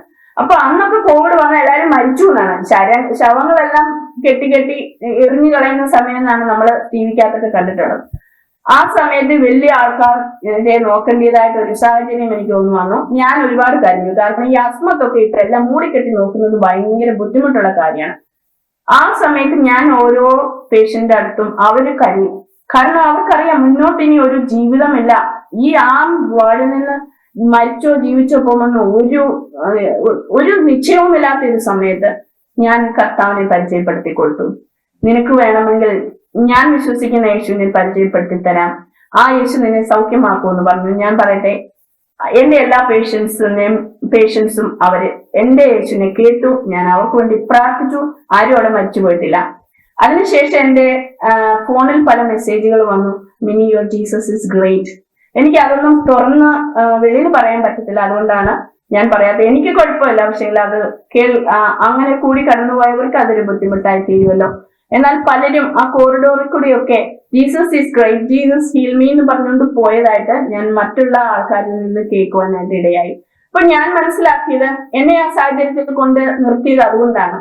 ആ ഒരു സംഭവം എന്ന് പറയുന്നത് എനിക്ക് വളരെ ബുദ്ധിമുട്ടായിരുന്നു. ഈ അസ്മത്തൊക്കെ ഇട്ട് വേർത്ത് കുളിച്ചു നിൽക്കൽ. എന്നാൽ അത്രയും മനുഷ്യരെയും യേശുവിന് ആവശ്യമായിരുന്നു. യേശു സൗഖ്യമാക്കുന്ന ദൈവമാണെന്ന് കേൾക്കുവാൻ വേണ്ടി ദൈവം എന്നെ അവിടെ ഇരുത്തിയതാണ്. വേറെ നഴ്സുമാരാണെങ്കിൽ കർത്താവിന് ചിലപ്പം പരിചയപ്പെടുത്തി കൊടുക്കുവാനുള്ള ചാൻസ് കുറവാണ്. അതുകൊണ്ട് നമ്മളുടെ ജീവിതത്തിൽ ഉണ്ടാകുന്ന പ്രയാസങ്ങളും ബുദ്ധിമുട്ടുകളും ദൈവരാജ്യ മഹത്വത്തിനായിട്ട് മാത്രമാണെന്ന് ഞാൻ വിശ്വസിക്കുന്നു. ആ സമയത്ത് ഞാൻ കാര്യങ്ങളും പിന്നീടാണ് എനിക്ക് മനസ്സിലായത്, അയ്യോ, യേശുവിനെ പരിചയപ്പെടുത്താൻ കിട്ടിയിരുന്ന വലിയ അവസരങ്ങൾ. കാരണം അങ്ങനെയുള്ള വലിയ ആൾക്കാരോട് ഈ ദൈവം വലിയവനാണ്, ഈ ദൈവം വിശ്വസ്തനാണ്, ഈ ദൈവം വിടുവിക്കുന്നവനാണ്, സൗഖ്യമാക്കുന്നവനാണെന്ന് പറയാൻ മാത്രമല്ല അവരുടെ എല്ലാം ജീവിതത്തിൽ അനുഭവിച്ചു. എന്റെ ഫോണിൽ ഇന്നും ആ മെസ്സേജുകളുണ്ട്. Mini, your Jesus is great എന്ന് പറയാൻ തക്കോണം. അതൊക്കെ നമ്മളോടുള്ള ഒരു ട്രസ്റ്റ് ആണ് കേട്ടോ. നമ്മുടെ കമ്മ്യൂണിക്കേഷൻ, നമ്മളുടെ ആ മാതൃക, ഞാൻ പറയുന്നത് കൃത്യമായിരിക്കണം. ഞാൻ ഫോൾസ് ഹോപ്പ് കൊടുക്കുവാനായിട്ട് പാടില്ല. നീ സൗഖ്യമാകും, അങ്ങനെയല്ല. ഈ മരുന്ന് ഇന്നത് ചെയ്യും, ഈ മരുന്നിന് ഇന്നേക്കെ സൈഡ് എഫക്റ്റ് ഉണ്ട്, ഞാൻ ഇതാണ് ചെയ്യാൻ പോകുന്നത്. നമ്മൾ കറക്റ്റ് ആയിട്ടുള്ള ഇൻഫർമേഷൻ കൊടുക്കുക. അതോടൊപ്പം തന്നെ അവർക്ക് വേണമെങ്കിൽ എന്റെ യേശുവിനെ പരിചയപ്പെടുത്തി കൊടുക്കുക. അതാണ് ഞാൻ സാധാരണ ചെയ്യുന്നത്. അപ്പോൾ ഒരു നഴ്സിനെ സംബന്ധിച്ചിടത്തോളം, ചുരുക്കത്തിൽ ഇത് പറഞ്ഞാൽ ഇങ്ങനെയാണ്. ഒരു നഴ്സിനെ സംബന്ധിച്ചിടത്തോളം രോഗിയുമായി സമീപിക്കുമ്പോൾ ആദ്യമായിട്ട് അവരുടെ ഫിസിക്കലായിട്ടുള്ള കാര്യങ്ങൾക്ക് അവർക്ക് പറഞ്ഞു കൊടുക്കുകയും അതിനെക്കുറിച്ചുള്ള കാര്യങ്ങൾ ചെയ്തതിന് ശേഷം പതുക്കെയാണ് യേശുവിനെ കുറിച്ച് അവരോട് സംസാരിക്കുവാനും അനുഭവത്തിലൂടെ അത് വെളിപ്പെടുത്തി കാണിക്കുവാനും തുടർന്ന് അവർ വിശ്വസിക്കുവാനും ഒക്കെ ഇടയായിത്തീരും. പ്രിയ, ഇത് കേൾക്കുമ്പോൾ തന്നെ ഞാൻ ദൈവത്തെ സ്തുതിക്കുകയാണ്. ചില സാഹചര്യങ്ങളിൽ ദൈവം മുന്നമേ നമ്മെ ചില കഷ്ടതയിലൂടെയും ചില പ്രയാസങ്ങളിലൂടെയും ഒക്കെ കടത്തിവിടുന്നത് പലപ്പോഴും നമുക്കത് ദുഃഖമായി തോന്നും ആ സാഹചര്യത്തിൽ. പക്ഷേ യേശുവിനെ അത് മുഖാന്തരം അനേകർക്ക് വെളിപ്പെടുത്തി കൊടുക്കാൻ വേണ്ടിയാണ് എന്നുള്ളതാണ് പ്രിയ ദേവദാസിയുടെ അനുഭവത്തിലൂടെ നമുക്ക് കേൾക്കുവാനിടയായി തീർന്നത്. പ്രിയ ദേവദാസിക്ക് രോഗികളുമായിട്ടുള്ള ഇടപെടലിൽ മറക്കാൻ കഴിയാത്ത എന്തെങ്കിലും അനുഭവം ഉണ്ടായിട്ടുണ്ടോ? ഉന്നത വിജയം നേടിയവരെല്ലാം ഉയർന്ന സ്വപ്നങ്ങളുള്ളവരായിരുന്നു. ഒരിസന്റെ വാക്കുകളാണ് ഇവിടെ ഞാൻ ഉദ്ധരിച്ചത്. നമ്മുടെ ജീവിതത്തിലും ഉന്നത വിജയം നേടിയെടുക്കുവാൻ നമുക്ക് കഴിയും എന്ന പുസ്തകം ഇവിടെ ഞാൻ പരിചയപ്പെടുത്തുന്നതിൽ എനിക്ക് വളരെ സന്തോഷമുണ്ട്. ശ്രദ്ധേയരായ സ്ത്രീകൾ എന്ന ഒരു പുസ്തകം എഴുതുവാൻ ദൈവം എന്നെ സഹായിച്ചു. വിശുദ്ധ വേദ പുസ്തകത്തിലെ 16 സ്ത്രീകളെ ഉൾക്കൊള്ളിച്ചുകൊണ്ട് എഴുതിയിരിക്കുന്ന ഒരു പുസ്തകമാണ് ശ്രദ്ധേയരായ സ്ത്രീകൾ. കുടുംബജീവിതം ആനന്ദകരമാക്കാം എന്ന 2ാമത്തെ പുസ്തകം ഇവിടെ ഞാൻ കാണിക്കുകയാണ്. കുടുംബജീവിതത്തിൽ പരാജയം അനുഭവിക്കുന്നവർക്കും കുടുംബജീവിതത്തിലേക്ക് പ്രവേശിക്കുന്നവർക്കും പ്രവേശിച്ചവർക്കും അത്യാവശ്യം അത്യാവശ്യമായി അറിഞ്ഞിരിക്കേണ്ട അനേക രഹസ്യങ്ങൾ ഈ പുസ്തകത്തിൽ നമുക്ക് കാണുവാൻ കഴിയും. ഇന്ന് സമൂഹത്തിൽ വളരെയധികം വിവാഹമോചനങ്ങൾ നടന്നുകൊണ്ടിരിക്കുന്ന ഈ കാലഘട്ടത്തിൽ ഈ പുസ്തകം തികച്ചും നിങ്ങൾക്ക് ഒരു അനുഗ്രഹമായിരിക്കും എന്നുള്ളതിന് യാതൊരു സംശയവുമില്ല. വിജയത്തിലേക്കുള്ള ചവിട്ടുപടികൾ. ജീവിതത്തിൽ വിജയിക്കുവാൻ ആഗ്രഹിക്കുന്നവർക്ക് അത്യന്താപേക്ഷിതമായി വായിച്ചിരിക്കേണ്ട ഒരു പുസ്തകമാണ് വിജയത്തിലേക്കുള്ള ചവിട്ടുപടികൾ. വിജയിച്ചവർ എങ്ങനെയാണ് വിജയിച്ചത്, വിജയത്തിന് അനിവാര്യമായ ഘടകങ്ങൾ എന്താണ്, എങ്ങനെ നമുക്ക് വിജയിക്കുവാൻ കഴിയും, വിജയത്തിലേക്കുള്ള ചവിട്ടുപടികൾ എങ്ങനെയാണ് കയറേണ്ടത് എന്നിത്യാദി വിഷയങ്ങൾ വിജയിച്ചവരുടെ അനുഭവങ്ങളിലൂടെ എടുത്തു കാട്ടിയിരിക്കുന്ന ഒരു പുസ്തകമാണ് വിജയത്തിലേക്കുള്ള ചവിട്ടുപടികൾ. വിജയിക്കുവാൻ ആഗ്രഹിക്കുന്നവർ എല്ലാവരും വാങ്ങിക്കുകയും ചെയ്യുക. അത്യാവശ്യമുള്ളവർ ഞങ്ങളുമായിട്ട് ബന്ധപ്പെടുക. നിങ്ങൾക്ക് ഈ പുസ്തകം ലഭിക്കുന്നതായിരിക്കും. മറക്കാൻ കഴിയാത്തത് എനിക്ക് രോഗികളുമായിട്ടുള്ള ഇടപെടലാണ് എന്റെ ജീവിതം മുഴുവനും ഉള്ളത്. ഒരുപാട് അനുഭവങ്ങൾ, ദൈവം സൗഖ്യമാകുന്ന ഒരുപാട് അനുഭവങ്ങളുണ്ട്. ഞാൻ മിഡിൽ ഈസ്റ്റ് വർക്ക് ചെയ്യുന്ന സമയത്ത് ബംഗ്ലാദേശി, പാകിസ്ഥാനി അങ്ങനെയുള്ള ഒരുപാട് പേഷ്യൻസ്, കൂടാതെ വലിയ വലിയ ആ രാജ്യത്തെ വലിയ ആൾക്കാരുമായിട്ട് ജഡ്ജസ് ഒക്കെ, അവരോടൊക്കെ കർത്താവിനെ പറ്റി പറയാനായിട്ട് എനിക്ക് ദൈവം അവസരം തന്നു. അപ്പൊ ഞാൻ ഈ മുമ്പേ പറഞ്ഞതുപോലെ തന്നെ ഓടി അങ്ങോട്ട് ചെന്ന് പറയുകയല്ല, അവരുടെ അവസ്ഥയാണ്, അവരുടെ ഒരു നീഡ്, അവരുടെ ആ നീഡിലാണ് നമുക്ക് അവിടെ ഈ ദൈവത്തെ പരിചയപ്പെടുത്തി കൊടുക്കുവാനായിട്ട് പറ്റുന്നത്.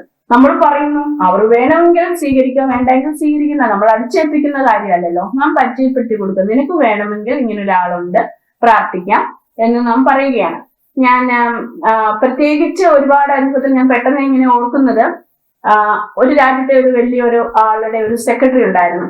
ഞാനിങ്ങനെ പലപ്പോഴും എന്റെ അനുഭവം പറഞ്ഞാൽ കൂടുതൽ പ്രാവശ്യവും ദൈവം പ്രവർത്തിക്കുന്ന ഏരിയ വരുമ്പോൾ രോഗികൾ എന്നെ വിളിച്ചാണ് പ്രാർത്ഥിപ്പിക്കുന്നത്. ഞാൻ പോയി പറയുന്നതിനെക്കാട്ടിൽ കൂടുതലായിട്ട് ഞാൻ ആ കോറിഡോറിൽ കൂടി അങ്ങോട്ട്, ഞാൻ അവിടെ ക്ലിനിക്കൽ എഡ്യൂക്കേറ്റർ ആയിട്ടാണ് ഞാൻ ജോലി ചെയ്തുകൊണ്ടിരുന്നത്. അപ്പൊ ഞാൻ ആ കോറിഡോറിൽ കൂടി പോയപ്പോഴേ ഒരുപാട് ഫ്ലവേഴ്സ് ഒക്കെ ഇരിക്കുന്ന കണ്ടു. അപ്പൊ ഞാൻ ഇത് ഏത് രോഗിയാണെന്ന് നോക്കാൻ വേണ്ടി ഞാൻ ചെറിയ റൂം ഒന്ന് തുറന്ന് നോക്കിയപ്പോഴേ ആ രോഗി എന്നെ വിളിച്ചു. അപ്പൊ അവിടെ ബ്രെയിൻ ഹെമറേജ് സസ്പെക്ട് അല്ല, ചെറിയ ബ്ലീഡ് ഉണ്ടായിരുന്നു.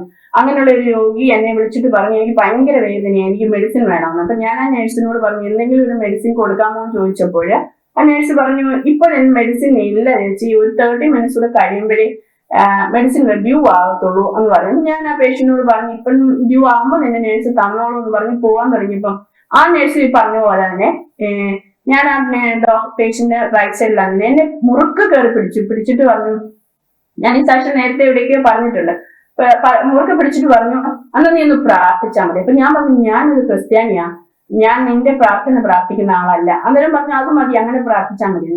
ഞാൻ അന്നേരം തന്നെ അവിടെ തന്നെ അവളുടെ വൈഫ് ഇരിപ്പുണ്ടായിരുന്നു. അപ്പൊ അവരെ ഒന്ന് നോക്കിയപ്പോ അവരും എന്റെ കൂടെ വന്നു നിന്നു. ഞാൻ പ്രാർത്ഥിച്ചു. ഉടനെ തന്നെ അന്യഭാഷ എന്റെ വായിൽ വന്നു. അയാൾക്ക് അറിയില്ലല്ലോ ഞാൻ മലയാളത്തിലാണ് പ്രാർത്ഥിച്ചത്. അയാൾക്ക് അന്യഭാഷയാണോ മലയാളം പ്രാർത്ഥനയാണോ എന്നൊന്നും അറിയാത്ത ഒരു മനുഷ്യൻ. പെട്ടെന്ന് തന്നെ അയാൾ വോമിറ്റ് ചെയ്തപ്പോ എനിക്കും പേടിയായി. കാരണം ന്യൂറോ നോക്കുന്ന ആൾക്കാർക്ക് അറിയാം, വോമിറ്റ് ചെയ്യുക എന്ന് പറയുമ്പോൾ ഡിറ്റീറിയേറ്റ് ആകുക. പെട്ടെന്ന് ഞാൻ ഒരു വോമിറ്റിങ്ങിന് വേണ്ടി ഒരു കിഡ്നി പേസിനൊക്കെ കൊടുത്തിട്ട് അവിടുന്ന് മൂവ് ഔട്ട് ആയി. എനിക്കും പേടിയായി പോയി. അയ്യോ, ഇയാൾ ഞാൻ പ്രാർത്ഥിച്ചപ്പോ എന്തെങ്കിലും പ്രശ്നം വരുമോ, കാരണം ഇങ്ങനെ വോമിറ്റിംഗ് വന്നല്ലോ. പെട്ടെന്ന് തന്നെ അയാളെ CT സ്കാനിൽ കൊണ്ടുപോയി. MRI ആണോ CT സ്കാൻ ആണോ എന്ന് അറിയത്തില്ല. അപ്പോഴേ ആ വൈഫ്, ഞാനിപ്പോ ഇച്ചിരി ഹൈഡ് ചെയ്തിരിക്കുക, കാരണം ഞാൻ ഇനിയിപ്പോ പ്രാർത്ഥിച്ചത് കൊണ്ട് അവിടെ ഒരു പ്രശ്നമാകുമോ എന്നൊക്കെ എനിക്കൊരു ഉള്ളിൽ ഭയമുണ്ടായി. ഞാൻ വേറൊരു സിസ്റ്ററിനെ വിളിച്ചിട്ട് കൂട്ടത്തിൽ ഫോണിൽ കൂടെ ഭയങ്കരമായിട്ട് പ്രാർത്ഥിച്ചു, ദൈവമേ സഹായിക്കണേ എന്നൊക്കെ പറഞ്ഞിട്ട്. അപ്പോഴ് ഇയാളുടെ വൈഫിന് എന്നെ അറിയാം, ഞാനിവിടെ നിന്നാണ് പ്രാർത്ഥിച്ചത്. ആ സമയത്ത് ഈ വൈഫ് എന്നെ സെർച്ച് ചെയ്യുന്നു ഞാൻ അറിഞ്ഞു. പിന്നെ എന്തായാലും നമുക്ക് പോയേ പറ്റുള്ളല്ലോ, വലിയ ആൾക്കാരല്ലേ. അവിടെ ചെന്നപ്പോ ആ വൈഫ് എന്നെ കെട്ടിപ്പിടിക്കുക. അപ്പൊ എന്താന്ന് ചോദിച്ചപ്പോ പറഞ്ഞു, വെർബലി ഡോക്ടർ പറഞ്ഞു അതുവരെ ബ്ലീഡ് ഉണ്ടായത് അവിടെ സ്റ്റോപ്പായി, കാണുന്നില്ലായിരുന്നു. രോഗി വന്നപ്പോ ഞാൻ പിന്നെ സന്തോഷത്തോടെ ഓടിച്ചെന്നപ്പോ രോഗി പറഞ്ഞു, നീ പ്രാർത്ഥിച്ചു കഴിഞ്ഞപ്പോ ഞാൻ വോമിറ്റ് ചെയ്ത് കഴിഞ്ഞപ്പോൾ എന്റെ വേദന പോയി. അതെനിക്ക് എന്നും ഒരിക്കലും മറക്കാൻ പറ്റാത്ത ഒരു സംഭവമാണ്. അതുപോലെ ഒത്തിരി കാര്യങ്ങളുണ്ട്. പിന്നെ നമ്മളുടെ ഈ നേഴ്സുമാർക്ക് ഒത്തിരി കാര്യങ്ങൾ നമുക്ക് ചെയ്തു കൊടുക്കാൻ പറ്റും. ഞാൻ അമേരിക്കയിൽ ഇരിക്കുന്ന സമയത്ത് ഒരു വർഷം മുമ്പാണെന്ന് തോന്നുന്നു, ഒരു പേഷ്യന്റ് ഹെപ്പറ്റൈറ്റിസ് ട്രഗഡിക് ആയിട്ടൊക്കെ ഒരു ഭയങ്കര മഞ്ഞ കളറാ. ആ പുള്ളിയെ ഞാൻ ട്രീറ്റ് ചെയ്തുകൊണ്ടിരിക്കുകയല്ലേ. ആ പുള്ളിക്ക് ലങ്സിൽ വെള്ളം കളക്ട് ചെയ്തു. ഡോക്ടേഴ്സ് തിയേറ്ററിൽ നിന്ന് ഇങ്ങനെ അവിടെയുണ്ട് ഈ ഡയഗ്നോസ്റ്റിക് ടീമുണ്ട്, അവർ വന്നിട്ട് ഫ്ലൂയിഡ് എടുക്കാൻ വേണ്ടി വന്നു കഴിഞ്ഞപ്പോഴാണ് എനിക്ക് മനസ്സിലായത്, അയ്യോ ഈ പുള്ളിക്ക് കൺസേൺ കൊടുക്കാൻ പറ്റത്തില്ല, കാരണം അയാൾ ഇച്ചിരി ട്രൗസി ആയതുകൊണ്ട് കൺസേൺ അവരുടെ പേരൻസോ ആരെങ്കിലും കൊടുക്കണം. ഞാൻ അവിടെ നമ്പറിൽ കൂടി വിളിച്ചിട്ട് എടുക്കുന്നില്ല. അപ്പൊ എന്റെ ഇൻചാർജ് പറഞ്ഞു, അയ്യോ ടീം എല്ലാം വന്നല്ലോ, നീ ഇതുവരെ കൺസെന്റ് എടുത്തില്ലേ? എനിക്ക് അന്നേരം ആ സമയങ്ങളിൽ എനിക്ക് അത്രയും അറിയത്തില്ലായിരുന്നു, ഇങ്ങനെ ട്രൗസി ആയിട്ടുള്ളവരോട് എടുക്കാൻ പാടില്ല എന്ന് അറിയത്തില്ലായിരുന്നു. ഞാൻ വിളിക്കുമ്പോൾ ഇവർ എടുക്കുന്നുമില്ല ഫോണ്. അപ്പൊ ഞാൻ ഉടനെ തന്നെ അമ്മയുടെ നമ്പറാണ് കൊടുത്തിരുന്നത്. ഞാൻ ഉടനെ തന്നെ ആ നമ്പറിൽ വിളിച്ചിട്ട് എടുക്കാഞ്ഞപ്പം ഞാനൊരു വോയിസ് മെയിൽ അതിനകത്തോട് ഇട്ടു, നിന്റെ മകൻ ഇന്ന ആളെ ഇന്ന ഹോസ്പിറ്റലിലെ ഇന്ന വാർഡിൽ കിടക്കുന്നു, എത്രയും പെട്ടെന്ന് എന്നെ വിളിക്കണം, ഞാൻ നേഴ്സാണ് സംസാരിക്കുന്നത് എന്ന്. അത് കേട്ടുകൊണ്ട് എന്റെ ചാർജ് നേഴ്സ് എന്നോട് പറഞ്ഞു, മിനി നീ അങ്ങനെ കോൺഫിഡൻഷ്യൽ ആയിട്ടുള്ള ഇൻഫർമേഷൻ അവർ ഫോൺ കൊടുക്കാൻ പാടില്ല, കാരണം അത് വേറൊരാളുടെ കയ്യിലാണ് കിട്ടുന്നത്. ഞാൻ പറഞ്ഞത് സാരമില്ല, എനിക്കിപ്പോൾ അങ്ങനെയാണ് കൊടുക്കാനാണ് തോന്നുന്നത് എന്ന് പറഞ്ഞു. അപ്പൊ അവര് പറഞ്ഞു ഡിലീറ്റ് ചെയ്യാൻ പറഞ്ഞു. ഞാൻ പറഞ്ഞില്ല, അതവിടെ കിടക്കട്ടെ, അതിന്റെ കോൺസിക്വൻസസ് ഞാൻ എടുത്തോളാന്ന് പറഞ്ഞു. കുറച്ച് കഴിഞ്ഞപ്പോഴത്തേന് ഒരു വില്ലേജ് മൊത്തം ആൾക്കാർ ഓടി വന്നു. അതിനു മുമ്പ് തന്നെ ഡോക്ടേഴ്സ് തന്നെ 2 ഡോക്ടേഴ്സ് സൈൻ ചെയ്ത് പ്രൂഡൊക്കെ എടുത്തിട്ട് പോയി. ഒരു വില്ലേജ് മൊത്തം ആൾക്കാർ വന്നു. അപ്പോഴാണ് ഞാൻ അറിഞ്ഞത് അവർ പ്രാർത്ഥിക്കുന്ന ഒരു ടീമാണ്, ഒരു ചർച്ചിലെ കുറെ മെമ്പേഴ്സ് ആണ്, പാസ്റ്റേഴ്സും എല്ലാവരും വന്നു. അപ്പൊ അമ്മ എന്നെ കുറെ കെട്ടിപ്പിടിച്ചു, നീയാണോ നേഴ്സ് എന്ന് ചോദിച്ചിട്ട്. അപ്പോഴാണ് മനസ്സിലാവുന്നത് 6 മാസമായിട്ട് ഈ മകനെ കാണാതെ പോയിരുന്നു. അവനൊരു ഇങ്ങനെ ഒത്തിരി ഓവർഡോസ് ഒക്കെ എടുക്കുന്ന ഒരു പയ്യനാ. അപ്പൊ അവനെ കാണാതെ പോയിട്ട് അവര് കംപ്ലൈന്റ് കൊടുത്തിട്ട് ഇവന് എവിടെയാണെന്ന് യാതൊരു ഇൻഫർമേഷൻ ഇല്ല. എന്റെ ആ വോയിസ് ഇട്ടത് കൊണ്ടാണ്, അത് ചെയ്യാൻ പാടില്ലെങ്കിൽ പോലും അങ്ങനെ ചെയ്തത് കൊണ്ടാണ് അമ്മയ്ക്ക് ആ ഇൻഫർമേഷൻ കിട്ടിയത്. അതുവരെ അമ്മ ആരുടെയും ഫോൺ എടുക്കത്തില്ലായിരുന്നു, കാരണം അവർ അത്രയും വിഷമത്തിലിരിക്കായിരുന്നു. ഈ മകൻ അവിടെ ഇന്ന വാർഡിൽ കിടക്കുന്നുണ്ടെന്ന് അറിഞ്ഞപ്പോൾ ആ ഒരു വില്ലേജ് മൊത്തം വരികയും ആ അമ്മയ്ക്കൊരു മകനെ കൊടുക്കുവാൻ സാധിച്ചതില് എനിക്ക് ഒരുപാട് സന്തോഷമുണ്ട്. പിന്നെ അവൻ ഡിസ്ചാർജ് ആയി. ഇപ്പൊ പിന്നീടൊന്നും എനിക്കറിയില്ല, എനിക്ക് ചെയ്യാൻ പറ്റുന്നത് ഞാൻ ചെയ്യുന്നു. അങ്ങനെ എനിക്ക് ഒരുപാട് കാര്യങ്ങള് ഹോസ്പിറ്റലിൽ ഞാൻ ഒരു നേഴ്സ് എന്ന രീതിയിൽ പേഷ്യന്റും മാത്രമല്ല ഫാമിലിക്കും ഞാൻ കൂടെ ജോലി ചെയ്യുന്നവർക്കും ഒരു ഉപകാരമായിട്ട് ക്രിസ്തുവിന്റെ സ്നേഹം അവരിൽ കാണിക്കുവാൻ, അവർക്ക് സ്പ്രെഡ് ചെയ്ത് കൊടുക്കുവാൻ ദൈവം എന്നെ സഹായിക്കുന്നു. Price the Lord. ഞാൻ എപ്പോഴും പറയാറുണ്ട് സിസ്റ്ററെ, ദൈവം നമ്മെ ഏത് ഫീൽഡിലാണ് ആക്കി വെച്ചിരിക്കുന്നത് അതാണ് നമുക്കുള്ള മിഷൻ ഫീൽഡ് എന്ന് പറയുന്നത്. നമ്മളെ ദൈവം എവിടെയാണ്, ഏത് മേഖലയിലാണോ ആക്കി വെച്ചിരിക്കുന്നത് അവിടെയാണ് നമ്മുടെ മിനിസ്ട്രി. പലർക്കും ഇങ്ങനെ പലരും പറയാറുണ്ട്, എവിടെ പോയി മിനിസ്ട്രി ചെയ്യണമെന്ന് അറിയത്തില്ല, എവിടെയാ സുവിശേഷം പറയാൻ പോകണമെന്ന് അറിയത്തില്ല എന്നൊക്കെ പറയാറുണ്ട്. അങ്ങനെയുള്ളവരോട് ഞാൻ പറയുന്ന ഒരു വിഷയം ഇത് തന്നെയാണ്, ദൈവം നിങ്ങളെ എവിടെ ആക്കിയിരിക്കുന്നു അതാണ് നിങ്ങളുടെ മിഷൻ ഫീൽഡ്, അവിടെ നിങ്ങൾ ചെയ്തേ പറ്റൂ. യേശുക്രിസ്തുവിന്റെ സ്നേഹം മറ്റുള്ളവരിലേക്ക് പകർന്നു കൊടുക്കുക. ക്രിസ്തു അത് തന്നെയാണ് നമ്മെ പഠിപ്പിച്ചതും. കർത്താവിന്റെ ദാസിയിലൂടെ നമ്മൾക്ക് അത് തന്നെയാണ് കേട്ടുകൊണ്ടിരിക്കുന്നത്. തന്നെ ഏൽപ്പിച്ചിരിക്കുന്ന ശുശ്രൂഷ അതാണെന്നുള്ള വ്യക്തമായ ബോധ്യമാണ് ആ കർത്തൃ ശുശ്രൂഷയ്ക്കായിട്ട് തന്നെ സമർപ്പിക്കുവാനും അനേകർക്കൊരു പ്രയോജനമായി മാറുവാനും ഇടയായിത്തീരുന്നത്. പരിചയപ്പെടുത്തിയപ്പോൾ നാം ഒന്ന് കേട്ടല്ലോ, കർത്താവിന്റെ ദാസി രോഗികളെ പരിചരിക്കുന്നു എന്ന് മാത്രമല്ല മറ്റൊരു ലെവലിലൂടെ കർത്താവ് ഉപയോഗിച്ചു കൊണ്ടിരിക്കുന്നു. ഒരു നഴ്സിംഗ് ട്യൂട്ടറാണ്, ഒരു പ്രൊഫസറാണ് എന്നുകൂടെ നാം കേൾക്കുവാനിടയായി തീർന്നു. ദാസിക്ക് ആ ഫീൽഡിലും ഒത്തിരി അനുഭവങ്ങൾ പങ്കുവയ്ക്കുവാനുണ്ട്. പ്രത്യേകിച്ച് നഴ്സിംഗ് ഫീൽഡിലൊക്കെ പഠിപ്പിക്കാനായിട്ട് ഭാഗ്യം ലഭിക്കുന്നത് ഞാനൊരു ദൈവിക ശുശ്രൂഷയായിട്ട് തന്നെ കാണുകയാണ്. അതൊരു സെക്യുലർ ഫീൽഡ് ആണെങ്കിൽ പോലും അതൊരു ശുശ്രൂഷയുടെ മറ്റൊരു ഭാഗമാണ്. ദൈവദാസി അത് സംബന്ധമായിട്ടുള്ള ചില വിഷയങ്ങളുടെ ചോദിക്കുവാൻ ആഗ്രഹിക്കുകയാണ്. ഒരു നഴ്സിംഗ് ട്യൂട്ടർ ആണ് എന്ന് പറയുമ്പോൾ ഈ നഴ്സിംഗ് പഠിപ്പിക്കുമ്പോൾ, അതിനെ സംബന്ധിച്ചുള്ള കാര്യങ്ങൾ പഠിപ്പിക്കുമ്പോൾ എങ്ങനെയാണ് സുവിശേഷം ആ കുഞ്ഞുങ്ങളോട് പങ്കുവെക്കുവാൻ കഴിയുന്നത്? നമുക്കറിയാം, അവർ ചെറിയ കുഞ്ഞുങ്ങളല്ല, നമ്മൾ പറയുന്നത് മുഴുവൻ അംഗീകരിക്കണമെന്നില്ല. അങ്ങനെയുള്ള സാഹചര്യത്തിൽ ഈ വിദ്യാർത്ഥികളോട് യേശുവിന്റെ സ്നേഹത്തെക്കുറിച്ച് എങ്ങനെയാണ് പറയുവാൻ കഴിയുന്നത്? അവരെങ്ങനെയാണ് അത് വിശ്വസിക്കുന്നത്? ആദ്യം എനിക്ക് ശരിക്കും മനസ്സിലൊരു ഭാരമുണ്ട്. ആദ്യത്തെ സമയമൊക്കെ ഞാൻ എൻ്റെ സീനിയർ പ്രൊഫസേഴ്സിന്റെ കൂടെയാണ് നമ്മൾ ആദ്യം വരുമ്പോൾ തന്നെ ഇൻട്രഡക്ഷനിൽ പോകുമ്പം എന്നെ അവരാണ് പരിചയപ്പെടുത്തുന്നത്. അത് കഴിയുമ്പോൾ ഞാൻ ഇങ്ങനെ പറയും, ഞാൻ ഇന്ത്യയിലാണ് പഠിച്ചത്, മിഡിൽ ഈസ്റ്റ് വർക്ക് ചെയ്താണെന്നൊക്കെ പറയും. അപ്പൊ പക്ഷെങ്കിൽ അങ്ങനെ വെളിയിൽ നിന്ന് വരുന്ന ഒരാളെ അങ്ങനെയൊന്നും സ്വീകരിക്കുന്ന നേച്ചറൊന്നും അവിടുത്തെ കുട്ടികൾക്ക് ഇല്ല. അപ്പൊ ഞാനത് ശരിക്കും അത് വെച്ച് പ്രാർത്ഥിക്കും, കർത്താവ് നീയാണ് എന്നെ അയച്ചതെങ്കിൽ നീ ഇവിടെ പ്രവർത്തിക്കണം. ആദ്യമൊക്കെ അവർക്ക് എന്നോട് അങ്ങനെ ഒരു ഇതൊന്നും ഉണ്ടായിരുന്നില്ല, ഒരു സ്നേഹമൊന്നും ഉണ്ടായിരുന്നില്ല. എന്നാൽ എന്റെ ക്ലാസ് എടുത്ത് കഴിയുമ്പോൾ അവർക്ക് അത് എന്നോട് ഭയങ്കര സ്നേഹം. ആ ക്ലാസ്സിൽ ഞാൻ ഇത് തന്നെയാണ് രോഗികളോട് പറയുന്നത് പോലെ തന്നെ, നിങ്ങൾക്ക് മനസ്സിലായോ? നിങ്ങൾക്ക് ഇനി എന്തെങ്കിലും ഞാൻ മനസ്സിലാക്കി തരണോ? എന്തെങ്കിലും എനിക്ക് നിങ്ങൾക്ക് ചെയ്തു തരുവാൻ പറ്റുമോ എന്ന് ഞാൻ കൂടെ അവരോട് ചോദിക്കും. പിന്നെയും ചോദിക്കും. അപ്പോഴവരെല്ലാം പറയുന്നത് എന്താണെന്ന് അറിയാമോ? ക്വസ്റ്റ്യൻ എന്തൊക്കെയാ വരുന്നതെന്നൊന്ന് പറഞ്ഞു തന്നാ മതി. അപ്പൊ ഞാൻ ക്വസ്റ്റ്യൻ വരുന്നത് എനിക്കും അറിയത്തില്ല, നിങ്ങൾക്ക് ജ്ഞാനം വരുവാൻ ഞാൻ ഒരാളെ പറഞ്ഞു തരാം. ജ്ഞാനത്തിന്റെ ആത്മാവ് ഹാലലൂയ അത് ക്രിസ്തു യേശുവിനുണ്ട്. ആ ഒരു ക്രിസ്തു യേശുവിനെ ഞാൻ മനസ്സിലാക്കി തരാന്ന് പറയുമ്പോൾ അവർക്ക് ഭയങ്കര സന്തോഷമായിരിക്കും. Hallelujah praise God. ചില ക്ലാസ്സുകളൊക്കെ ഞാൻ മുന്നമേ നമ്മുടെ ടൈം ഞാൻ പ്രിപ്പയർ ചെയ്തുകൊണ്ട് പോകുന്നത് കഴിയുമ്പോൾ ഞാൻ അവരോട് ചോദിക്കും, നിങ്ങൾക്ക് ഇപ്പൊ ഞാൻ സ്റ്റോപ്പ് ചെയ്യണോ? നിങ്ങൾക്ക് വീട്ടിൽ പോകണോ?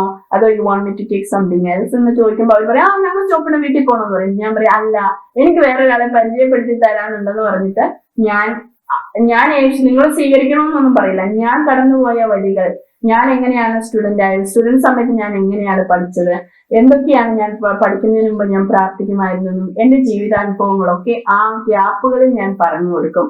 ഹല്ലേലൂയ സ്തോത്രം. അവർക്ക് ഭയങ്കര ഇൻട്രസ്റ്റ് ആണ് നമ്മുടെ രാജ്യത്തെ കാര്യങ്ങൾ അറിയുന്നതും, ഞാൻ കടന്നുപോയ ഒരു രോഗിയായി കടന്നുപോയ കാര്യങ്ങളും, എങ്ങനെയാണ് പഠിക്കുന്നത്, എങ്ങനെയാണ് ജ്ഞാനം വരുന്നത്, അതൊക്കെ പറഞ്ഞു കൊടുക്കുമ്പോൾ അവർക്കത് കേൾക്കുവാൻ ഭയങ്കര ഇഷ്ടമാണ്. അപ്പൊ അവർക്ക് മനസ്സിലായി ഈ ഒരു വ്യക്തി പ്രാർത്ഥിക്കുന്നതാണെന്നറിയാം. അപ്പൊ കൂടുതൽ കാര്യങ്ങൾ വേണമെന്നുണ്ടെങ്കിൽ ഞാൻ പറയും, എനിക്ക് ഓഫീസ് അവേഴ്സ് ഉണ്ട്. ഈ ഓഫീസ് അവേഴ്സിലാണ് നമുക്ക് കുട്ടികൾക്ക് പറഞ്ഞു കൊടുക്കേണ്ടത്. അപ്പം ഞാൻ വീട്ടിലിരുന്നാണെങ്കിൽ തന്നെ ഓഫീസ് അവേഴ്സിൽ അവർക്ക് എന്നെ ബുക്ക് ചെയ്യാൻ പറ്റും. ഞാനത് ഓപ്പൺ ഡോർ ആയിട്ടാണ് വെച്ചിരിക്കുന്നത്. ബുക്ക് ചെയ്തില്ലെങ്കിലും പെട്ടെന്ന് നിങ്ങൾക്ക് ഒരു ആവശ്യം ഉണ്ടെങ്കിൽ എന്നെ വിളിച്ചോളുക, ഒന്നിൽ എന്റെ ഓഫീസിൽ വരിക, അല്ല ഞാൻ വീട്ടിലാണെങ്കിൽ പോലും എനിക്ക് മെസ്സേജ് അയക്കുക, ഞാൻ നിങ്ങൾക്ക് അവൈലബിൾ ആണ്. അതാണ് അവൈലബിലിറ്റി. അവിടെ എല്ലാവർക്കും നമ്മൾ ബുക്ക് ചെയ്യാതെ അപ്പോയിന്റ്മെന്റ് എടുക്കാതെ ഒരു കാര്യവും നടക്കത്തില്ല. പക്ഷെ ഞാനൊരു ഓപ്പൺ ഡോർ ആയിട്ടാണ് അവരെ സമീപിക്കുന്നത്. അത് തന്നെ അവർക്ക് ഭയങ്കര സന്തോഷമാണ്. ഞാൻ ടൈം നോക്കാറില്ല, 1 മണിക്കൂർ വെച്ചാണ് സമയം. എന്റെ ടൈം 2 മണി വരെയാണെങ്കിൽ ആ കുട്ടിയുടെ ആ സംശയം തീർന്നില്ലെങ്കിൽ ഞാൻ ചിലപ്പോൾ 4 മണി വരെയൊക്കെ അവിടെ ഇരിക്കും. അതെന്റെ ഒരു ആവശ്യമാണ്. കാരണം അവര് ചെയ്യിക്കുക, അവര് മനസ്സിലാക്കുക എന്നുള്ള എന്റെ ആവശ്യമാണ്. അപ്പൊ അവർക്ക് മനസ്സിലായി അവള് നല്ലതായിട്ട് അവൈലബിൾ ആണ്, അവള് നമ്മളെ പറഞ്ഞ് മനസ്സിലാക്കി തരുന്നു. അങ്ങനെയൊക്കെ നോക്കുമ്പോൾ കുട്ടികൾ നമ്മളോട് സഹകരിക്കാൻ നോക്കും. പിന്നീട് ഞാൻ പേഴ്സണൽ ക്വസ്റ്റ്യനുകൾ നമ്മൾ ചോദിക്കാൻ പാടില്ല. അപ്പൊ ഞാൻ ചോദിക്കും, നിങ്ങൾക്ക് എന്തെങ്കിലും പ്രയാസമുണ്ടോ, ബുദ്ധിമുട്ടുണ്ടോ, എന്തെങ്കിലും രീതിയിൽ എനിക്ക് ഹെൽപ്പ് ചെയ്യാൻ പറ്റുമോ എന്നൊക്കെ ചോദിക്കുമ്പോൾ ഞാൻ അവരുടെ ഒരു ഫ്രണ്ട് പോലെ ആകും. ഞാൻ അവരുടെ ഏജിൽ അങ്ങാകും. അതാണ് ഞാൻ ചെയ്യുന്നത്. അപ്പം ചിലപ്പോഴൊക്കെ എന്റെ മണ്ടയിലോട്ട് അങ്ങ് കിടക്കും, ചിലപ്പോൾ ഓടി വന്ന് കെട്ടിപ്പിടിക്കും. അങ്ങനെ ഒരു ഫ്രണ്ട്ലി റിലേഷൻ ആണ് ഞാൻ മെയിൻറ്റെയിൻ ചെയ്യുന്നത്. അതുകൊണ്ട് തന്നെ ഏതൊരു അവരുടെ ആവശ്യവും എന്നോട് പറയാൻ ഒരു ഫ്രീഡം ഞാൻ കൊടുത്തിട്ടുണ്ട്. അത് മറ്റൊരിടത്ത് ചെല്ലുകയോ അത് ഹയർ അതോറിറ്റീസിന്റെ അടുത്ത് എത്താതെ ഞാൻ ശ്രദ്ധിക്കും. ഞാനൊരു വിശ്വസിക്കാൻ പറ്റുന്ന ആളാണെന്നുള്ള ഒരു ബോധ്യം ഉള്ളത് കൊണ്ട് തന്നെ അവരുടെ പേഴ്സണൽ സീക്രട്ടുകളൊക്കെ എന്റെ ഓഫീസിൽ വന്ന് പറയാറുണ്ട്. ഞാനൊരു സാക്ഷ്യമായിട്ട് പറഞ്ഞ ഒത്തിരി സാക്ഷ്യങ്ങളുണ്ട്. കഴിഞ്ഞ ഒരു സെമസ്റ്ററിന് ഒരു കുട്ടിയോട് അവൾ തോക്കാറ അവിടുത്തെ കോളേജിലെ ഗ്രേഡ് 76.2% ആണ്. പക്ഷെ അവൾക്ക് ഇനി അത്രയും ഒരു 70 ഒരു മിനിമം പോലും കിട്ടാത്ത ഒരു കുട്ടി ഇനി ആ ടോട്ടലിൽ കിട്ടണമെങ്കിൽ 91.4 എങ്ങാണ്ട് വേണം അവൾക്ക്.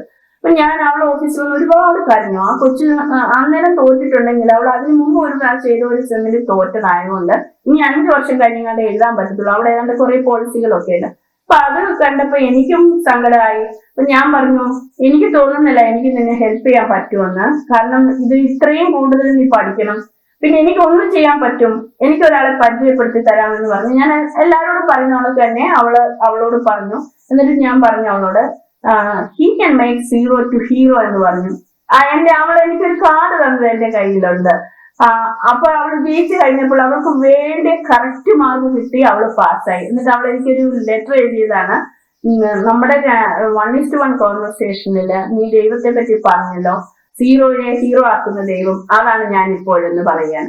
അതുപോലെ കഴിഞ്ഞ ഒരു സെമസ്റ്ററിന് ഒരു കുട്ടി ഇങ്ങനെ ഡെലിവറി ഒക്കെ കഴിഞ്ഞ് അവൾ വന്നപ്പോൾ അവൾക്ക് ഇച്ചിരി ഓർമ്മക്കുറവുണ്ട്. കാരണം ചില കുട്ടികൾക്ക് അങ്ങനെ ഉണ്ടാവുമല്ലോ ഡെലിവറി കഴിയുമ്പോൾ.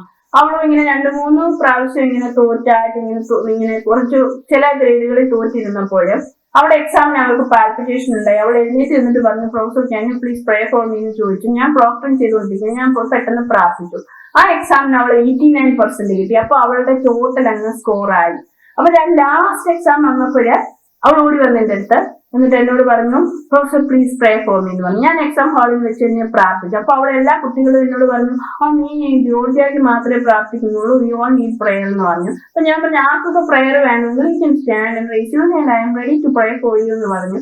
അപ്പൊ എന്റെ മറ്റു പ്രൊഫസേഴ്സ് ഉണ്ട്, ഞാൻ മാത്രമല്ല, 39 പിള്ളേരുണ്ട്. അപ്പൊ ഞാൻ പ്രാർത്ഥിച്ചു. അതെനിക്ക് ഭയങ്കര ഒരു അത്ഭുതം. കർത്താവ് ഈ രാജ്യത്ത് ഞാൻ കൊണ്ടുവന്നിട്ട് എനിക്കിവിടെ പഠിപ്പിക്കാൻ പോലുമുള്ള കഴിവില്ലാത്ത എന്നെ ദൈവമേ നീ നിന്റെ നാമത്തിൽ എന്നെ യൂസ് ചെയ്യുന്നത് എത്ര അത്ഭുതമാ. ഒരാൾ പോലും പ്രാർത്ഥിക്കാൻ കഴിവില്ലാത്ത ഞാൻ ഈ 39 പിള്ളേരും ഇന്നൊരു ഇന്ത്യയിലെ കോളേജിൽ നടന്നിട്ടുണ്ടോ എന്ന് എനിക്കറിയില്ല. ഈ 39 പിള്ളേരും അവിടെ എഴുന്നേറ്റ് നിന്ന് കൈപൊക്കി നിന്ന്. ചെറിയ കുട്ടികളൊന്നും അല്ല, അവർക്കും കുഞ്ഞുങ്ങളൊക്കെയുള്ള വലിയ പിള്ളേരാണ്. അല്ല നമ്മുടെ കൂട്ട് കുഞ്ഞു പറഞ്ഞു കൊടുക്കുന്ന പിള്ളേരല്ല, നല്ല അറിവും വിവരവും ഒക്കെയുള്ള പിള്ളേരാണ്. അവർ അത്രയും പേരും ഞാൻ യേശുവിനെ സ്വീകരിച്ചെന്നൊന്നും പറയത്തില്ല, പക്ഷെ അവർക്ക് പ്രാർത്ഥന വേണമെന്ന് പറഞ്ഞ് എഴുന്നേറ്റ് നിന്നത് എനിക്ക് ഭയങ്കര അത്ഭുതമായി. അവരുടെ ഡ്രസ്സൊക്കെ നോക്കി നമ്മുടെ കൂട്ടൊന്നും അല്ല, പഴയ ഡ്രസ്സുകളെ എത്തി കാണുള്ളൂ. പക്ഷെ ഡ്രസ്സിനൊന്നും അല്ല കാര്യം, നിന്റെ ഉള്ളിലുള്ള ഒരു ആത്മാവ്. അതിനെയാണ് നമ്മുടെ ദൈവത്തിന് ആവശ്യം. ബാഹ്യമായ ഒരു രൂപം കൊണ്ട് ആരെയും നമ്മൾ ജഡ്ജ് ചെയ്യാൻ പറ്റത്തില്ല. ആ പിള്ളേർക്ക് എന്ത് സ്നേഹമാണെന്നറിയാമോ? എന്റെ കാര്യം പറയുമ്പോൾ തന്നെ എനിക്ക് ലാസ്റ്റ് ഇതിനകത്ത് ഒരുപാട് നല്ല കമന്റ്സ് ഇവാലുവേഷൻ കിട്ടി. അത്രയൊന്നും കിട്ടാൻ ഞാനൊരു യോഗ്യതയുമില്ല, ഞാൻ ഒന്നും ചെയ്തിട്ടില്ല. എന്നാൽ ദൈവത്തിന്റെ ഒരു കൃപയാണ്, നമ്മളിലുള്ള ഒരു ദൈവകൃപയുടെ സ്നേഹം അത് അവരൊരു പടരുകയാണ്, അത് മറ്റുള്ളവരിലോട്ട് ആകർഷിക്കപ്പെടുകയാണ്. അതുകൊണ്ടാണ് എന്റെ അടുത്തോട്ട് വരുന്നത് എന്നാണ് ഞാൻ മനസ്സിലാക്കുന്നത്. സ്തോത്രം. പ്രൈസ് ലോർഡ് സിസ്റ്ററെ, വളരെ സന്തോഷമുണ്ട് കേൾക്കുന്നതിന്.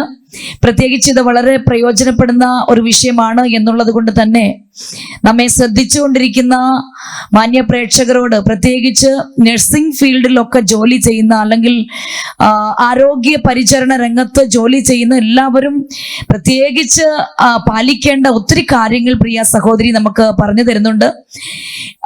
ആദ്യം തന്നെ നിങ്ങൾ ശ്രദ്ധിച്ചു കാണും, ഒരു കാര്യം ഇങ്ങനെ പറയുകയുണ്ടായി, ദൈവമേ നീ എന്നെ അയച്ചെങ്കിൽ, നീ ആണ് എന്നെ അയച്ചെങ്കിൽ നീ എന്നിലൂടെ പ്രവർത്തിക്കണം എന്ന് പ്രാർത്ഥിച്ചു എന്ന് പറയുന്ന കേൾക്കുവാനിടയായി തീർന്നല്ലോ.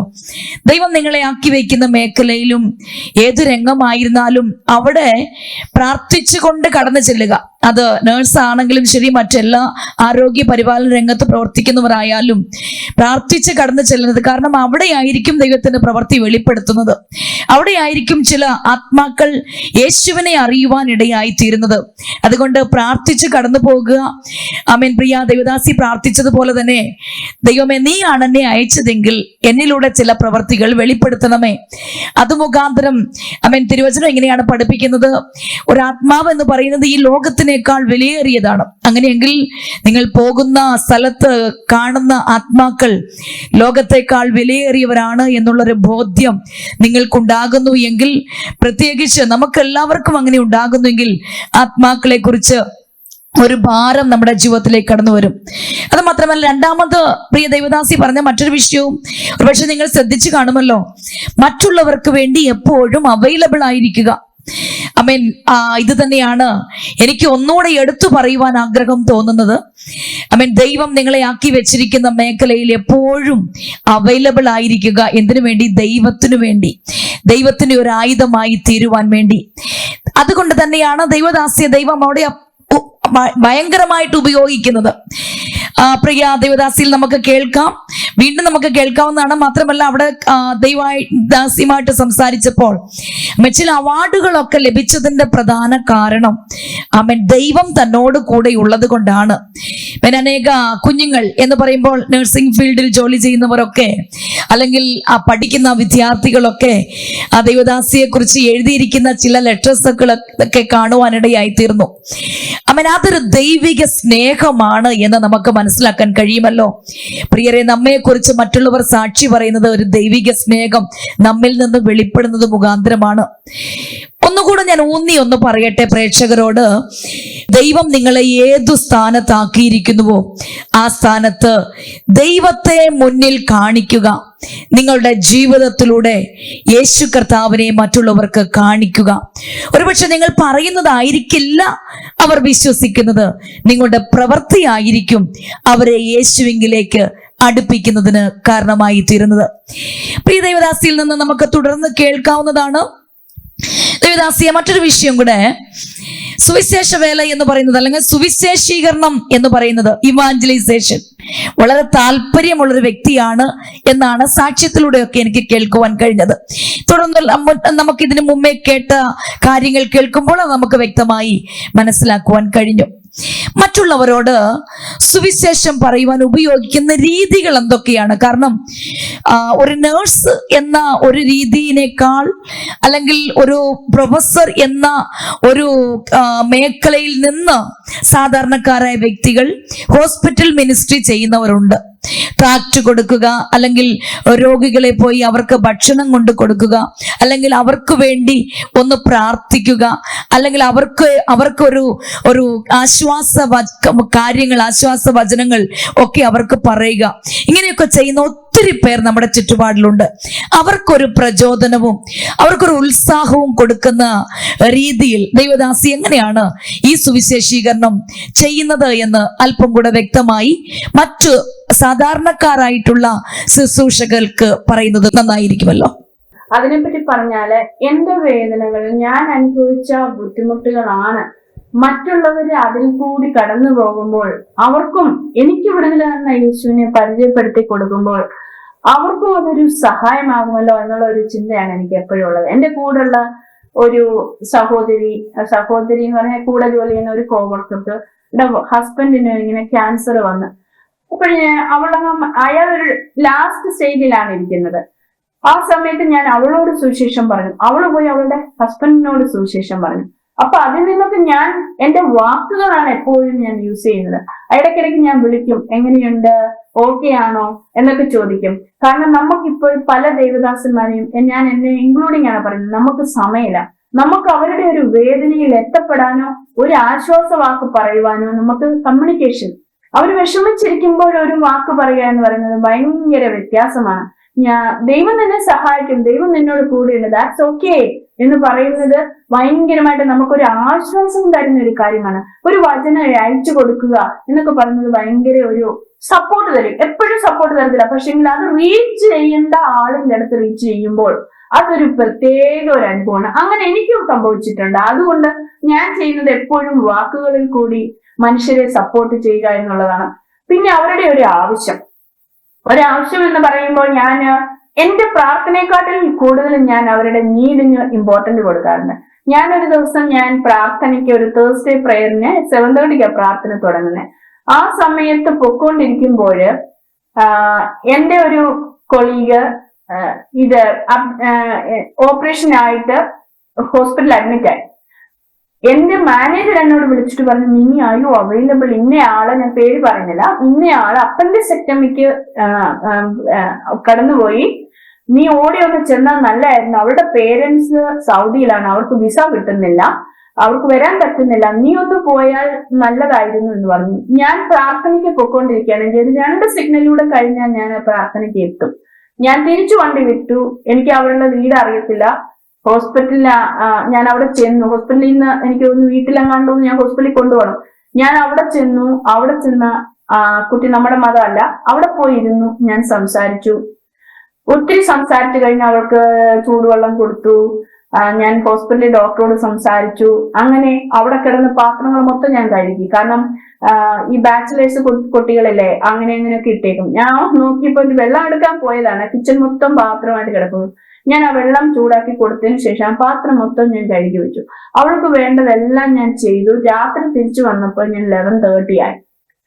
അത് അവളുടെ ഒരു നീഡായിരുന്നു. അപ്പോൾ ഞാൻ ചോദിച്ചു, ആ വേദന പോകാഞ്ഞപ്പോൾ ഞാൻ ചോദിച്ചു, ഞാനൊന്ന് പ്രാർത്ഥിക്കട്ടെ. ഞാൻ അവിടെ വയറും പുറവും എല്ലാം തിരുമ്മിക്കൊടുത്തുകൊണ്ട് ഞാൻ പ്രാർത്ഥിച്ചു. അപ്പൊ എനിക്കൊരു അവസരം കിട്ടി ദൈവത്തെ അവർക്ക് പരിചയപ്പെടുത്തി കൊടുക്കാൻ. അതുപോലെ തന്നെ ഇതേ സെയിം പ്രയർ ഞാൻ ഒരു ദിവസം തിരിച്ചു പ്രാർത്ഥന കഴിഞ്ഞ് ഞാൻ വന്നപ്പോ എനിക്ക് തോന്നുന്നു ഒരു 10 o'clock ആയി. ആ സമയത്ത് ഞാൻ ഡ്രസ്സെല്ലാം മാറി നിന്നപ്പോൾ എനിക്കൊരു കോൾ വന്നു, മിനി ഞാനിങ്ങനെ വലിയൊരു ബുദ്ധിമുട്ടില്ല, ഞാനൊരു പ്രശ്നത്തിലാണ്, എന്നെ ഒന്ന് സഹായിക്കണം, അല്ലെങ്കിൽ ഞാനിപ്പോ സൂയിസൈഡ് ചെയ്യും. അപ്പൊ എന്റെ പൈസയൊന്നും അവർക്ക് വേണ്ട, അവർക്കൊരു വാക്കിന്റെ സപ്പോർട്ട് മതി. ആ ഒരു പ്രശ്നം എനിക്ക് അന്നേരം പരിഹരിക്കാൻ പറ്റാത്ത ഒരു പ്രശ്നമാണ്. ഞാൻ പറഞ്ഞു, നീ അവിടെ തന്നെ നിൽക്ക്, നീ എങ്ങും ഒന്നും അനങ്ങണ്ട, ഞാൻ ഇപ്പൊ തന്നെ വരാന്ന് പറഞ്ഞു. ഞാൻ നിന്ന ഡ്രസ്സിൽ തന്നെ ഞാൻ അവിടെ പോയി. ഞാൻ അവിടെ പോയിട്ട് ഞാൻ അവരുടെ വീട്ടിൽ കയറിയില്ല. ഞാൻ രാത്രി ആയതുകൊണ്ട് ഞാൻ പറഞ്ഞു എന്റെ വണ്ടിക്കകത്തോട്ട് വരാൻ പറഞ്ഞു. ഞാനും ആ കുട്ടിയും കൂടി കാറിനകത്തിരുന്നു. ഒരു മണി 1:30 വരെ ഞാൻ ദൈവവചനം സംസാരിച്ചു. അവളെ ഉറപ്പിച്ചു, എന്നിട്ട് പൊക്കോളാൻ പറഞ്ഞു. പിറ്റേ ദിവസം എനിക്ക് ജോലിയുള്ളതാണ്. അവൾ ഇന്നും ജീവിച്ചിരിപ്പുണ്ട്, ഒരു പക്ഷെ കേൾക്കുമായിരിക്കും. ഹല്ലേലൂയ, സ്തോത്രം. അവരുടെ ഒരു നീഡിൽ ഞാൻ റീച്ച് ചെയ്യുക, അവൈലബിൾ ആകുക, അതാണ് ഞാൻ അടുത്തതായിട്ട് ചെയ്യുന്ന വാക്കുകളിൽ ഒക്കെ അപ്പുറമായിട്ട്. പിന്നെ അടുത്തതായിട്ടെന്ന് പറയുമ്പോൾ സിക്കായിട്ടുള്ള ഒരാൾക്ക് നമ്മളെ ഒത്തിരി ആവശ്യമുണ്ട്. അവരുടെ വേദനയില്, അവരുടെ ഭാരത്തിലൊക്കെ നമ്മൾ അവൈലബിൾ ആക്കുക എന്നുള്ളതാണ്. നമ്മൾ പറയുന്നത് പോലെ തന്നെ നമ്മളൊരു ഫെയ്ത്ത്ഫുൾനെസ് നമ്മുടെ ജീവിതത്തിൽ കീപ്പ് ചെയ്യാനും ശ്രമിക്കണം. വാക്കുകൾ മാത്രമല്ല, നമ്മുടെ സ്മൈല്, നമ്മളുടെ ഒരു അപ്രോച്ചുകൾ, അവർ ഒരു പക്ഷെ തെറ്റായിരിക്കും. നമ്മൾ ദൈവം മുമ്പാകെ ചിലപ്പോൾ ഒരു തെറ്റ് ചെയ്ത വ്യക്തിയാണെങ്കിൽ പോലും അതിനെ കണക്കിടേണ്ട കാര്യമില്ല. കാരണം ഞാൻ അറിയുന്ന ദൈവം പാപിയായ സ്ത്രീയുടെ അടുത്ത് പോയതാണ്. പല സ്ത്രീകളെയും കൊണ്ടാണ് കർത്താവ് നടന്നത്, അവർക്ക് സപ്പോർട്ടായിട്ട്. ഹല്ലേലൂയ, സ്തോത്രം. കുരിശിൽ വെച്ച് കള്ളനെ സ്വീകരിച്ച ഒരു ദൈവമാണ്. ലാസ്റ്റ് മൊമെന്റിൽ അവനെ നീ എന്നോട് കൂടെ പർദീസയിൽ ഇരിക്കുമെന്നാ പറഞ്ഞു. അന്ന് വരെ ചെയ്ത പാപത്തെ ക്ഷമിച്ച കർത്താവ് എന്തുകൊണ്ട് പിന്നെ നമുക്കത് സാധിക്കുന്നില്ല? നമ്മൾ എന്തിന് മറ്റുള്ളവരെ കുറ്റം വിധിക്കണം? മറ്റുള്ളവരുടെ എക്സ്റ്റേണൽ അപ്പിയറൻസും കൊണ്ട് കർത്താവിന് അവരോട് ക്ഷമിക്കുവാൻ തയ്യാറാണെങ്കിൽ പിന്നെ നമുക്ക് എന്താണ് അതിനകത്ത് ചെയ്യണം? അതുകൊണ്ട് ബാഹ്യമായ മോഡികളോ അത് ഏത് റിലിജിയനോ എന്നുള്ളതല്ല, അവരുടെ ഒരു നീഡിൽ എത്തപ്പെടുക എന്നുള്ളതാണ് നമ്മുടെ ഏറ്റവും പ്രൈമായിട്ടുള്ള ഒരു സുവിശേഷീകരണത്തിന്റെ ഭാഗമെന്ന് ഞാൻ മനസ്സിലാക്കുന്നു. അതുപോലെ പലർക്കും ഞാൻ ആഹാരം ഉണ്ടാക്കി കൊടുക്കും. 1-2 ദിവസങ്ങളല്ല, ഒത്തിരി വലിയ ആഹാരമൊന്നും ആയിരിക്കില്ല. ഒരുപക്ഷെ ഒരു കഞ്ഞിയായിരിക്കും, ഒരുപക്ഷെ ഒരു ചോറും ചമ്മന്തി ആയിരിക്കും. അതുകൊണ്ട് ഞാൻ ഹോസ്പിറ്റലുകളിൽ പോകാറുണ്ട്, നമ്മുടെ ഇന്ത്യക്കാരൊക്കെ കിടക്കുന്നു എന്ന് പറയുമ്പോൾ. അതുപോലെ ഞാൻ പെട്ടെന്ന് ഇപ്പോൾ ഓർത്തതാണ്, തൃശ്ശൂരിൽ നിന്ന് എന്റെ ഹോസ്പിറ്റലിൽ ഞാൻ അവിടെ ജോലി ചെയ്യുന്ന സമയത്ത് ഞാനൊരു എക്സ്ട്രാ ഡ്യൂട്ടി ചെയ്യുക. എനിക്ക് സാധാരണ 2 മണി വരെ ഉള്ളൂ. 2 മണി കഴിഞ്ഞ് ഞാൻ എങ്ങനെയോ ഞാൻ അവിടെ 4 മണിക്കൂറും കൂടെ ഞാൻ എക്സ്ട്രാ നിൽക്കേണ്ടി വന്നു. ആ നിൽക്കുന്ന സമയത്ത് അതിനു മുമ്പ് തന്നെ ഞാൻ ഈ പേഷ്യനൊക്കെ പ്രാർത്ഥിക്കുന്നത് കൊണ്ട്, ആ പുള്ളി ഒരു ഹിന്ദു ആയിരുന്നു, ഞാൻ പ്രാർത്ഥിക്കുന്നത് കൊണ്ട് ഞാൻ അയാളുടെ അടുത്തും പ്രാർത്ഥിച്ചു. ഞാൻ അങ്ങോട്ടും ഇങ്ങോട്ടും പോകുമ്പോൾ അയാൾ എന്നെ ഇങ്ങനെ കൈയാട്ടി വിളിക്കുമായിരുന്നു, പ്രാർത്ഥിക്കും ഇങ്ങനെ കാണിക്കും. പക്ഷെ ആ ഒരു ദിവസം ദൈവഹിതമായിരിക്കും, അതിന്റെ വൈഫ് ഓൾറെഡി നാട്ടിൽ നിന്ന് വിസിറ്റിംഗ് വിസയിൽ വന്നിട്ടുള്ള ഒരു കുഞ്ഞുണ്ട്. ഇങ്ങനെ കയ്യിലെടുക്കുന്ന ഒരു കുഞ്ഞാണ്. എത്ര വയസ്സുണ്ടെന്നൊന്നും എനിക്ക് ഓർമ്മയില്ല. അൺഫോർച്ചുനേറ്റ്ലി ഞാൻ എക്സ്ട്രാ ഡ്യൂട്ടി ചെയ്യുന്ന സമയത്ത് അയാൾ പെട്ടെന്ന് കാർഡിയക് അറസ്റ്റ് ഉണ്ടായി, അയാൾ മരണപ്പെട്ടു. എനിക്ക് എന്ത് ചെയ്യണമെന്ന് അറിയത്തില്ല. എന്റെ ജീവിതത്തിൽ വന്നതിലും വലുതായിട്ടാണ് ഞാൻ അതിനെ കാണുന്നത്. ഈ കൊച്ചെങ്ങനെയാണ് കാരണം സാധാരണ ഒട്ടും പൈസ ഇല്ലാത്ത രീതിയിലാണ് അവർ. കാരണം ഞാൻ ആ പുള്ളിയോട് സംസാരിച്ചിരുന്നു നേരത്തെയൊക്കെ. പെട്ടെന്ന് തന്നെ ഒരു 4 o'clock സമയത്താണ് ഈ മരണം സംഭവിക്കുന്നത്. പെട്ടെന്ന് തന്നെ ഞാൻ അവിടെ നിന്നുള്ള എന്റെ കൊളീഗ്സ്, ഡോക്ടേഴ്സ്, അവരിൽ നിന്ന് ഞാനും പൈസ ഇട്ട് ഒത്തിരി പെട്ടെന്ന് കളക്ട് ചെയ്ത് എനിക്ക് 300 ദിനാറോളം കിട്ടി. ആ ദിനാർ ഞാൻ ആ മകളുടെ കയ്യിൽ കൊടുത്തു. കാരണം എനിക്കറിയാം അവളൊരു വിസിറ്റിംഗിൽ വന്നതാണ്, അവൾക്ക് ജോലി ഇല്ലാത്തതാണ്. ഈ പുള്ളി സാധാരണ എന്തോ ഒരു ചെറിയ ജോലി ചെയ്തുകൊണ്ടിരുന്നതാണ്. ഇനിയും ഈ മകൾക്കും ഈ കുഞ്ഞിനും തിരിച്ചു പോകണം, ബാക്കി കാര്യങ്ങളൊക്കെ ചെയ്യണം. അപ്പൊ ഞാനും കുറച്ച് പൈസ ഇട്ട് നല്ലൊരു എമൗണ്ട് ആ മകളുടെ കൊടുത്തു. ആരുമായിക്കോട്ടെ, പക്ഷെ ഒരു മനുഷ്യനല്ലേ. ആ ഒരു സ്ത്രീ സഹിക്കുന്ന വേദന എന്ന് പറയുന്നത് വലിയതാണ്. അത് എന്റെ ഒരു ഭാരമായിട്ട് എന്നെ കൊണ്ട് കഴിയുന്നത് പോലെ ഞാൻ ചെയ്തു. അപ്പോഴൊക്കെ ഞാൻ അതിന് എല്ലാത്തിനും ഞാൻ പ്രാർത്ഥിക്കുന്നവരാണ്, കർത്താവേ ഇതിനെ എങ്ങനെ ഞാൻ സഹായിക്കും, ഞാൻ എന്ത് ചെയ്ത് സഹായിക്കും, എന്ത് പറഞ്ഞ് ഞാൻ സഹായിക്കും. അപ്പോൾ ഞാൻ ദൈവം തരുന്ന ഓരോ ആലോചനയിലാണ് ഞാൻ അങ്ങനെ ചെയ്യാറുള്ളത്. സ്തോത്രം. അതാണ്, ഇതൊക്കെയാണ് ഞാൻ എക്സ്ട്രാ ആയിട്ട് സുവിശേഷം അല്ലാതെ ചെയ്യുന്ന ജോലികൾ. Price the Lord. ആ പോയിന്റ് പറഞ്ഞപ്പോൾ സിസ്റ്റർ പറഞ്ഞ ഒരു വിഷയം ഞാൻ ഒന്നുകൂടെ എടുത്തു പറയാൻ ആഗ്രഹിക്കുന്നത്, നമ്മുടെ സുവിശേഷം പറയാൻ കടന്നു ചെല്ലുമ്പോൾ നമ്മുടെ അനുഭവം പങ്കുവയ്ക്കുക, മാത്രമല്ല അവരോട് വീണ്ടും വീണ്ടും സംസാരിക്കുവാനായിട്ടുള്ള സാഹചര്യം ഒരുക്കുക. ഈ കാലഘട്ടത്തിൽ പലപ്പോഴും നാം ചെയ്യാറുള്ളത്, ഹോസ്പിറ്റലിൽ പോകുന്നു, വിസിറ്റിംഗ് ചെയ്യുന്നു, ചിലർക്ക് വേണ്ടി പ്രാർത്ഥിച്ചിട്ട് നമ്മൾ വരുന്നു. എന്നാൽ അതിനേക്കാൾ ഉപരി ദൈവദാസിയിൽ നിന്ന് നമ്മൾ കേട്ടത്, അവരിൽ നിന്ന് അവർ പറ്റുമെങ്കിൽ അവരിൽ നിന്ന് മൊബൈൽ നമ്പർ വാങ്ങിച്ചിട്ട് വീണ്ടും വീണ്ടും ദൈവവചനവും പ്രാർത്ഥനയും ഒക്കെ അവരിലേക്ക് എത്തിക്കുക, അവരുടെ സുഖ ദുഃഖങ്ങൾ അന്വേഷിക്കുക എന്നുള്ളൊരു വിഷയം കൂടെ ചെയ്താൽ വളരെ നന്നായിരിക്കും. അത് നമ്മൾക്ക് ചെയ്യാൻ പറ്റുന്ന ലെവലിൽ മാത്രം നിന്നുകൊണ്ട് അങ്ങനെ ചെയ്താൽ നന്നായിരിക്കും. കാരണം വീണ്ടും അവർക്ക് പ്രാർത്ഥന ആവശ്യപ്പെടുമ്പോൾ ഒന്നുകൂടെ അവർ വന്ന് പ്രാർത്ഥിച്ചായിരുന്നു എങ്കിൽ നന്നായിരുന്നു എന്ന് ഒരുപക്ഷെ അവർ വിചാരിച്ചാൽ അവർക്കത് ലഭിക്കാതെ പോകും. അപ്പോൾ അങ്ങനെയുള്ള സാഹചര്യങ്ങൾ അവർ പ്രാർത്ഥന ആഗ്രഹിക്കുന്നുണ്ടെങ്കിൽ നമുക്ക് വീണ്ടും കോണ്ടാക്ട് ചെയ്യുവാനും പ്രാർത്ഥിക്കാനും ഒക്കെ, മാത്രമല്ല വചനം അവർക്ക് പറഞ്ഞു കൊടുക്കാനും ഒക്കെ അതൊരു കാരണമായി മാറും. അങ്ങനെയാണ് പ്രിയ ദേവദാസി ചെയ്തുകൊണ്ടിരിക്കുന്നതെന്ന് പറയുവാൻ ഒരു കമ്മ്യൂണിക്കേഷൻ അവിടെ ഡെവലപ്പ് ചെയ്യുവാൻ ശ്രമിക്കുക. യേശു കർത്താവിനെ പരിചയപ്പെടുത്തുവാൻ മാത്രമാണ് അതെല്ലാം. യേശു കർത്താവിന്റെ സ്നേഹം പങ്കുവെക്കുവാൻ, അത് മുഖാന്തരം യേശു കർത്താവിന്റെ വിടുതൽ അനുഭവിക്കുവാനൊക്കെ അതിന് കാരണമായി തീരുവാൻ ഇടയായി തീരും. അവസാനമായിട്ട് പ്രിയ ദേവദാസിയെ, ഇങ്ങനെയുള്ള ഈ മിനിസ്ട്രി ചെയ്യുമ്പോൾ നമ്മൾ സൂക്ഷിക്കേണ്ട കാര്യങ്ങൾ എന്താണ്? പ്രത്യേകിച്ച് സമൂഹത്തിൽ ഞാൻ ആരംഭത്തിൽ പറഞ്ഞ പോലെ ഒട്ടനവധി പേർ ഇങ്ങനെ മിനിസ്ട്രി ചെയ്യുന്നവരുണ്ട്. അപ്പോൾ നാം ചില വിഷയങ്ങളൊക്കെ വളരെയധികം സൂക്ഷിക്കേണ്ട കാര്യങ്ങളുണ്ട്. ഞാനിപ്പോൾ പറഞ്ഞ പോലെ മൊബൈൽ നമ്പർ വാങ്ങിക്കുകയോ സംസാരിക്കുകയോ ഒക്കെ ചെയ്യുമ്പോൾ, അല്ലെങ്കിൽ നമ്മൾ ട്രാക്ട് കൊടുക്കാനായിട്ട് അല്ലെങ്കിൽ ഹോസ്പിറ്റലുകളിൽ പോയി പ്രാർത്ഥിക്കാനൊക്കെ പോകുമ്പോഴൊക്കെ വളരെ സൂക്ഷിക്കേണ്ടതായിട്ടുള്ള ചില കാര്യങ്ങളുണ്ട്. അങ്ങനെയുള്ളിടത്ത് നമ്മൾ എങ്ങനെ സൂക്ഷിക്കണം, അതിനുള്ള മാർഗനിർദ്ദേശങ്ങൾ അല്പം കൂടെ പറഞ്ഞിരുന്നുവെങ്കിൽ നന്നായിരുന്നു. അത് നമുക്ക് നമ്മളുടെ ഹോസ്പിറ്റൽ, ഏത് ഹോസ്പിറ്റലാണ് പോകുന്നത് അതിന്റെ പോളിസി ഉണ്ട്.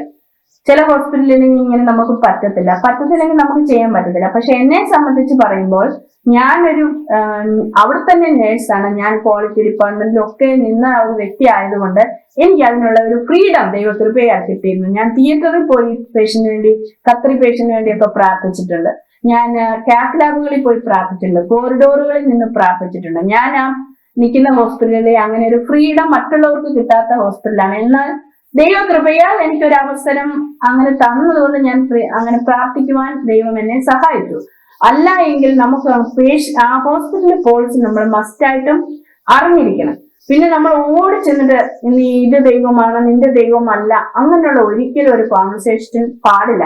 നേഴ്സ് ആയാലും അല്ലെങ്കിലും നമ്മൾ അവരോട് സംസാരിക്കുക, അവരുടെ വേദനയിൽ ഇടപെടുക. അവരുടെ വേദനയിൽ ഇടപെട്ട് നിനക്ക് വേണമെങ്കിൽ എന്ന് മാത്രമേ പറയാവൂ. If you want, if you need, അവരുടെ ആവശ്യമായിട്ട് നമ്മൾ തീർക്കണം. അല്ലാതെ ഞാൻ ഇതാണ് ദൈവം, ഇതല്ല ദൈവം, അങ്ങനെയൊന്നും പറയേണ്ട കാര്യമില്ല. കാരണം ഞാൻ എത്ര പറഞ്ഞാലും അവര് പ്രവർത്തിക്കുന്നത് ദൈവത്തിന്റെ ആത്മാവിന് മാത്രമേ അവരെ മാറ്റാൻ സാധിക്കത്തുള്ളൂ എന്ന് എനിക്ക് നന്നായിട്ട് അറിയാം. എന്റെ വാക്കുകളല്ല, ഞാൻ പറയുന്ന വാക്കുകളിൽ പ്രവർത്തിക്കേണ്ട ഒരു ശക്തിയുണ്ട്. ആ ശക്തിക്ക് ദൈവഹിതമാണെങ്കിൽ പിതാവ് ആകർഷിച്ചിട്ടല്ലാതെ പുത്രനിലേക്ക് ആരും കടന്നു വരുന്നില്ല. അങ്ങനെയെങ്കിൽ ഞാൻ തന്നെ കൊണ്ട് ഇടിച്ചു തള്ളി കയറി പറഞ്ഞിട്ടൊന്നും ഒരു കാര്യമില്ല. പിതാവ് ആകർഷിച്ചിട്ടുണ്ടെങ്കിൽ അതിനെ കേൾക്കുവാൻ അവരെ പ്രാപ്തിപ്പെടുത്തുന്ന ഒരു ദൈവകൃപയിലാണ് ഞാൻ വിശ്വസിക്കുന്നത്. അതുകൊണ്ട് നിനക്ക് വേണമെങ്കിൽ ഞാൻ പറഞ്ഞു തരാം, എന്നെ ഇങ്ങനെയാണ് സൗഖ്യമാക്കിയത്. അതുകൊണ്ട് നമ്മൾ വളരെ മറ്റുള്ളവരെ പുച്ഛമായിട്ട് കരുതുക, അവരുടെ ഡ്രസ്സിനെ വേണ്ടാത്ത രീതിയിൽ പറയുക, അവരുടെ ബിഹേവിയറിനെ പറയുക, അതൊക്കെ സ്നേഹത്തോടുകൂടി ഒരു സ്മൈലോടുകൂടി പറഞ്ഞു കൊടുക്കണം. വേണമെന്നുണ്ടെങ്കിൽ അവരെ തിരുത്തേണ്ടിയ രീതികളുണ്ട്. ദേഷ്യപ്പെട്ട് അല്ല നീ തെറ്റാണ്, അങ്ങനെയല്ല, ഇങ്ങനെ ചെയ്താൽ നന്നായിരിക്കും, അങ്ങനെ നമ്മൾക്ക് പറയാനായിട്ട് പാടുള്ളൂ. പ്രത്യേകിച്ച് സ്ത്രീകളാണെങ്കിൽ ഒരു പുരുഷൻ മാത്രം ഉള്ളപ്പോൾ പുരുഷന്റെ അങ്ങനെ പോയി സുവിശേഷം പറയുന്നത് ആപത്താണ്. അതുപോലെ തന്നെ പുരുഷനാണെങ്കിൽ സ്ത്രീകൾ മാത്രമുള്ളപ്പോൾ അവിടെ കയറി സുവിശേഷം പറയുന്നത് ആപത്താണ്. ഓപ്പണായിട്ട് നമ്മൾക്ക് പറയാം. പക്ഷെ നമ്മൾ തന്നെ ഇരിക്കുമ്പോൾ അത് ഭയങ്കരമായിട്ട് നമുക്കറിയത്തില്ല ശത്രു ഏത് രീതിയിലൊക്കെ പ്രവർത്തിക്കുമെന്ന്. അതുകൊണ്ടാണ് ഞാൻ മുമ്പേ പറഞ്ഞത്, ഞാനൊരു വീട്ടിൽ ചെന്നപ്പോൾ ഞാൻ അകത്ത് കയറിയില്ല, വെളിയിൽ വന്ന് എന്റെ കാറിനകത്ത് ഇരുന്നോളാൻ പറഞ്ഞു. അതൊക്കെ നമ്മൾ സൂക്ഷിച്ച് ദൈവത്തിന്റെ ആലോചന ചോദിച്ച് ചെയ്യേണ്ട കാര്യങ്ങളാണ്. അപ്പം ഫസ്റ്റ്ലി നമ്മളൊരു ട്രസ്റ്റ് ഉണ്ടാക്കുക. പിന്നെ അടുത്തതായിട്ട് എനിക്ക് പറയാനുള്ളത്, അവരിൽ നിന്ന് നമ്മൾ ഒന്നും പ്രതീക്ഷിക്കുകയോ ഒരു സഹായം ചോദിക്കുകയോ ഒരു ഗിഫ്റ്റോ എന്തെങ്കിലും തന്നാൽ കൂടി നമ്മളത് സ്വീകരിക്കാൻ പാടില്ല. അങ്ങനെ തരണമെന്നുണ്ടെങ്കിൽ ചിലരുണ്ട് നമ്മളെ നിർബന്ധിച്ച് നമ്മൾ എവിടെയെങ്കിലും കൊണ്ട് വെക്കുകയും നിർബന്ധിച്ച് അത് വേറെ, അത് വാങ്ങിച്ചില്ലെങ്കിൽ നമ്മൾ അവർക്ക് വിഷമമാകും. അല്ലാതെ ഒരു കാരണവശാലും നമ്മൾ അവരോട് ഒരു സഹായം ചോദിക്കില്ല. ഞാൻ യേശുവിനെ പരിചയപ്പെടുത്തി കൊടുക്കുമ്പോൾ എന്റെ ദൈവത്തിന് എല്ലാം ചെയ്യാൻ കഴിയുമെന്നുള്ള ദൈവത്തെയാണ് ഞാൻ പരിചയപ്പെടുത്തി കൊടുക്കുന്നത്. അങ്ങനെയെങ്കിൽ പിന്നെ എന്തിനാണ് ഞാൻ അവരോട് സഹായം ചോദിക്കുന്നത്? അവർ ചിന്തിക്കത്തില്ലേ, ഇവര് പറയുന്ന വാക്കിനും പ്രവർത്തിക്കും വ്യത്യാസമുണ്ടല്ലോ, ഇവര് പറയുന്നത് ദൈവത്തിന് എല്ലാം ചെയ്യാൻ കഴിയും, എല്ലാത്തിനും ഉടയവനായി എല്ലാം ചെയ്യാൻ കഴിയുന്ന യഹോവയെ യേശുക്രിസ്തുവിൽ കൂടി ഞാൻ പരിചയപ്പെടുത്തി കൊടുക്കുമ്പോൾ പിന്നെ ഞാൻ എന്തിനാണ് മാനുഷിക കൈകളിലോട്ട് നോക്കുന്നത്, മാനുഷിക പോക്കറ്റുകളിലോട്ട് നോക്കുന്നത്, മാനുഷിക സഹായത്തിലോട്ട് ഞാൻ എന്തിനാണ് നോക്കുന്നത്? അപ്പൊ നമ്മൾ ഒത്തിരിയും ശ്രദ്ധിക്കേണ്ട ഒരു കാര്യമാണ്. എനിക്ക് ആവശ്യമുണ്ട്. ഒഫ്കോഴ്സ് നമ്മൾ ലോകത്ത് ജീവിക്കുമ്പോൾ ഒത്തിരി ആവശ്യങ്ങൾ നമ്മുടെ ജീവിതത്തിൽ വരും. അത് പറയേണ്ട ഇടമാണ് ക്രിസ്തു എന്ന് പറയുന്നത്. അതുപോലെ തന്നെ നമ്മൾ കർത്താവിനെ പറ്റി പറഞ്ഞു കൊടുക്കുമ്പോൾ അവരോട് പറയേണ്ടത് ഇങ്ങനെയാണ് പ്രാർത്ഥിക്കേണ്ടത്. ഇനി നിനക്ക് നോക്കിക്കോണം, നീ തന്നെ നോക്കിക്കോണം. തന്നെ കർത്താവിൽ നോക്കുവാൻ നമ്മൾ അവരെ പരിചയപ്പെടുത്തി കൊടുക്കുക. എപ്പോഴും നമ്മളെ വിളിച്ച് വിളിച്ച് പ്രാർത്ഥിക്കുവാൻ വേണ്ടിയല്ല. എനിക്കൊരാളെ അറിയാം, ആ ആളെ നീ വിളിച്ചോണം എന്നാണ് ഞാൻ പറയുന്നത്. എപ്പോഴും എന്നെ വിളിച്ച് നല്ലതാണ്, പക്ഷെ ഒത്തിരി പേര് എനിക്ക് കോണ്ടാക്ട് ചെയ്യാൻ എപ്പോഴും ഞാൻ ജോലികൾ ചെയ്യുന്നതുകൊണ്ട് എനിക്ക് ബുദ്ധിമുട്ടാണ്. അതുകൊണ്ട് ക്രിസ്തു എന്ന ഒരിടത്തോട്ട് നോക്കുവാനാണ് ഞാൻ ആഗ്രഹിക്കുന്നത്. അതുപോലെ തന്നെ എന്റെ വ്യൂവേഴ്സ് അല്ലെ എന്നെ വിളിക്കുന്നവരും ഫസ്റ്റ്ലി അവിടെ നോക്കുവാനും അവിടെ ഒരു ആശ്രയം വെക്കുവാനുമാണ് ഞാൻ ആഗ്രഹിക്കുന്നത്. ഏതൊരു ഒരു ആവശ്യമായിക്കോട്ടെ, പണപരമായിട്ടോ രോഗപരമായിട്ടോ, നമ്മൾ ആദ്യം റീച്ച് ചെയ്യേണ്ടത് ക്രിസ്തുവിന്റെ കാര്യങ്ങളിലോട്ടാണ്. എന്റെ സഹായം എന്റെ പർവ്വതത്തിൽ നിന്ന്, സഹായമായ പർവ്വതത്തിൽ നിന്നാണ് വരുന്നത്, വേറെ ഒരു സഹായകൻ ഇല്ല എന്നുള്ള ഒരു യാഥാർത്ഥ്യം ഞാൻ മനസ്സിലാക്കുമ്പോൾ അത് തന്നെയാണ് ഞാൻ എന്റെ വ്യൂവേഴ്സിനോടും എന്റെ സുവിശേഷവും അത് തന്നെയാണ്. ക്രിസ്തു നിങ്ങളെ സഹായിക്കും. എനിക്ക് എന്ത് ചെയ്യാൻ കഴിയും? I am merely a human being. I can not do anything, but there is someone who can help you. അതുകൊണ്ട് അവിടെ റീച്ച് ഔട്ട് ചെയ്യാനാണ് ഞാൻ പറഞ്ഞു കൊടുക്കുന്നത്. അത് തന്നെയാണ് ഏറ്റവും നല്ലത്. നമുക്ക് സമ്പത്ത് കൊണ്ടോ ഒക്കെ സഹായിക്കാൻ നമ്മുടെ ലിമിറ്റേഷൻസ് ഉണ്ട്. അതുകൊണ്ടല്ലേ മരുന്ന് സഹായിക്കാൻ പറ്റാതെ വരുമ്പോൾ ക്രിസ്തു സഹായിക്കുമെന്ന് പറയുന്നത്. അപ്പോൾ പ്രാർത്ഥനയായാലും കൂടുതൽ എന്നോട് ചോദിക്കാതെ തന്നെ അങ്ങോട്ടൊരിടമാണ് ഞാൻ കൊടുക്കുന്നത്. കാരണം എന്റെ പ്രാർത്ഥനയും കൊണ്ട് ഹീലാകണമെന്നില്ല. ദൈവം പ്രവർത്തിച്ചെങ്കിൽ മാത്രമേ അവിടെ നിനക്കൊരു സഹായം കിട്ടത്തുള്ളൂ. അതാണ് ഞാൻ എന്റെ സുവിശേഷം എന്ന് പറയുന്നത്. അതിനു മുമ്പായിട്ട് ഞാൻ മാതൃകയായിരിക്കുക. നമ്മുടെ വാക്കില് നമ്മളെ നോക്കുന്ന ജനങ്ങളുണ്ട്. ഈ വാക്കുകൾ മാത്രമല്ല ശ്രദ്ധിക്കുന്നത്. ഈ വാക്ക് കഴിഞ്ഞിട്ട് നമ്മളെ വീട്ടില്, നമ്മുടെ സമൂഹത്തില്, നമ്മൾ വണ്ടി ഓടിക്കുമ്പോഴേ അല്ലെ റോഡിൽ കൂടെ നടക്കുമ്പോഴേ ഒക്കെയും നമ്മളെ നോക്കുന്ന ഒരു സമൂഹമാണ് നമ്മളോട് കൂടെയുള്ളത്. അപ്പോൾ എവിടെയും എപ്പോഴും ക്രിസ്തുവിൽ ജീവിക്കുന്നവരായിരിക്കണം ഈ സുവിശേഷം പറയുന്നവര്. മറ്റുള്ളവരുടെ പോക്കറ്റിലോ മറ്റുള്ളവരുടെ കണ്ണിലോ ആശ്രയം വെക്കാതെ അങ്ങനെ അവരെ കൊണ്ടാണ് എനിക്ക് ചെയ്തു തരേണ്ടതെന്നുണ്ടെങ്കിൽ തീർച്ചയായിട്ടും ദൈവം മറ്റു മനുഷ്യരിൽ കൂടിയാണ് തരുന്നത്. ഞാൻ ചോദിക്കുന്നതിന് മുമ്പേ ദൈവം ആളെ അവിടെ ഒരുക്കും. അതൊരു കാക്കയായിരിക്കും, അതൊരു പച്ചവെള്ളമായിരിക്കും, അത് ചിലപ്പോൾ ഒരു വെറും മണ്ണായിരിക്കും. കർത്താവിന് അതൊന്നും ഒരു ബാധകമല്ല. വെറും വിധവയായിരിക്കും, ഒന്നുമില്ലാത്തൊരു വിധവയായിരിക്കും, പക്ഷെ എനിക്ക് വേണ്ടി ഒരുക്കും. അത് കർത്താവ് പ്രൊവൈഡ് ചെയ്തിട്ടാണ് ഒരുക്കുന്നത്. അങ്ങനെയുള്ളത് മതി എനിക്ക്. അതാണ് നമ്മളെ നിലനിർത്തുന്നത്. Price the Lord. പ്രത്യേകിച്ച് പ്രേക്ഷകർ ശ്രദ്ധിച്ചു കാണുമല്ലോ, സുവിശേഷ വേല, ഹോസ്പിറ്റൽ മിനിസ്ട്രി ഒക്കെ ചെയ്യുമ്പോൾ ശ്രദ്ധിക്കേണ്ട വിഷയങ്ങൾ ഊന്നി പറഞ്ഞൊരു വിഷയം. ഒന്ന്, ഹോസ്പിറ്റലിന്റെ റൂൾ, അവിടുത്തെ പോളിസി എന്താണെന്നുള്ളത് മനസ്സിലാക്കിയിട്ട് മാത്രമേ നമ്മൾ സുവിശേഷ വേലയ്ക്കായിട്ട് അകത്തേക്ക് കയറാവൂ. കാരണം ട്രാക്ട് കൊടുക്കാനോ പ്രാർത്ഥിക്കുവാനോ അനുവാദമില്ലാത്തൊരു ഹോസ്പിറ്റലിൽ നമ്മൾ കടന്നു ചെന്നാൽ അത് മറ്റുള്ളവർക്ക് ബുദ്ധിമുട്ടുണ്ടാക്കും. മാത്രമല്ല അത് ശരിയായൊരു രീതി ആയിരിക്കില്ല. അതുകൊണ്ട് നമ്മൾ ആരെ കാണാൻ പോകുന്നു അവർക്ക് വേണ്ടി പ്രാർത്ഥിച്ചിട്ട് വരിക. എത്രയോ ഹോസ്പിറ്റലുകൾ നമുക്ക് കടന്നുപോയി പ്രാർത്ഥിക്കുവാനുള്ള അനുവാദമുള്ള ഒത്തിരി ഹോസ്പിറ്റലുകളുണ്ട്. അങ്ങനെയുള്ളവരത്തേക്ക് നമ്മൾ പോകുന്നത് വളരെ നന്നാണ്. അതുപോലെ പ്രത്യേകിച്ചൊരു വിഷയം, നമ്മൾ ട്രാക്ട് കൊടുക്കാറുണ്ട്. ഹോസ്പിറ്റലിൽ കടന്നുപോയി അവിടെയുള്ള ആ പേഷ്യൻസിന് നമ്മൾ ട്രാക്ട് കൊടുക്കാറുണ്ട്. ട്രാക്ട് കൊടുക്കുമ്പോൾ ഞാനത് ആവശ്യം ഒന്നുകൂടെ ഊന്നി പറയുന്ന വിഷയം എന്താണെന്ന് പറഞ്ഞാൽ, മറ്റുള്ള മതത്തെ വ്രണപ്പെടുത്തുന്ന ഒരു ട്രാക്റ്റുകളും നമ്മൾ കൊണ്ടുപോകാതിരിക്കുക. കാരണം നമ്മൾ മതം പഠിപ്പിക്കുവാനോ ക്രിസ്തീയ മതത്തെക്കുറിച്ച് പ്രചരിപ്പിക്കുവാനോ അല്ല പോകുന്നത്. യേശു കർത്താവിന്റെ സ്നേഹം, യേശു കൊടുക്കുന്ന സൗഖ്യമാണ് നമ്മൾ പറയുവാൻ പോകുന്നത്. അങ്ങനെ ഇരിക്കുമ്പോൾ അങ്ങനെ മറ്റു മതങ്ങളെ വ്രതപ്പെടുത്തുന്ന യാതൊരുവിധമായ ട്രാക്റ്റുകളും ഹോസ്പിറ്റൽ മിനിസ്ട്രിയിൽ നമ്മൾ ഉപയോഗിക്കാതിരിക്കുന്നത് ഏറ്റവും നന്നാണ്. യേശു രോഗസൗഖ്യം നൽകുന്നവനാണ്, യേശു സ്നേഹിക്കുന്നു, അങ്ങനെയുള്ള വിഷയങ്ങളുള്ള ട്രാക്റ്റുകൾ അല്ലെങ്കിൽ അങ്ങനെയുള്ള പ്രതികൾ കൊണ്ടുപോകുന്നത് ഏറ്റവും നന്നായിരിക്കും. മാത്രമല്ല, പ്രിയ ദേവദാസി പറഞ്ഞതുപോലെ അവരിൽ സൗഖ്യം പ്രാപിച്ചിട്ടായാലും അവരിൽ നിന്ന് ഒന്നും പ്രതീക്ഷിക്കരുത് എന്ന് ഊന്നി പറഞ്ഞല്ലോ. അത് നമ്മൾ എടുത്തു കാണിക്കേണ്ട ഒരു വിഷയമാണ്. ഒരുപക്ഷെ രോഗി എങ്ങനെയുള്ള രോഗി ആയിരിക്കാം, പക്ഷെ അവരിൽ നിന്ന് മറ്റൊന്നും പ്രതീക്ഷിക്കാതെ യേശുവിന്റെ സ്നേഹം പങ്കുവെക്കുന്നതാണ് ഏറ്റവും അനുയോജ്യമായ വിഷയം. അനേക വിഷയങ്ങൾ നമുക്ക് ദൈവദാസിയിലൂടെ കേൾക്കുവാനിടയായി തീർന്നല്ലോ. ദൈവദാസിയോട് അവസാനമായിട്ട് നമ്മുടെ പ്രേക്ഷകരോട് പറയുവാനുള്ള ആമേൻ സന്ദേശങ്ങൾ എന്താണ് അതുകൂടെ പറഞ്ഞ് നമുക്ക് പ്രാർത്ഥിച്ച് ഈ പോഡ്കാസ്റ്റ് ഇവിടെ അവസാനിപ്പിക്കാമല്ലോ.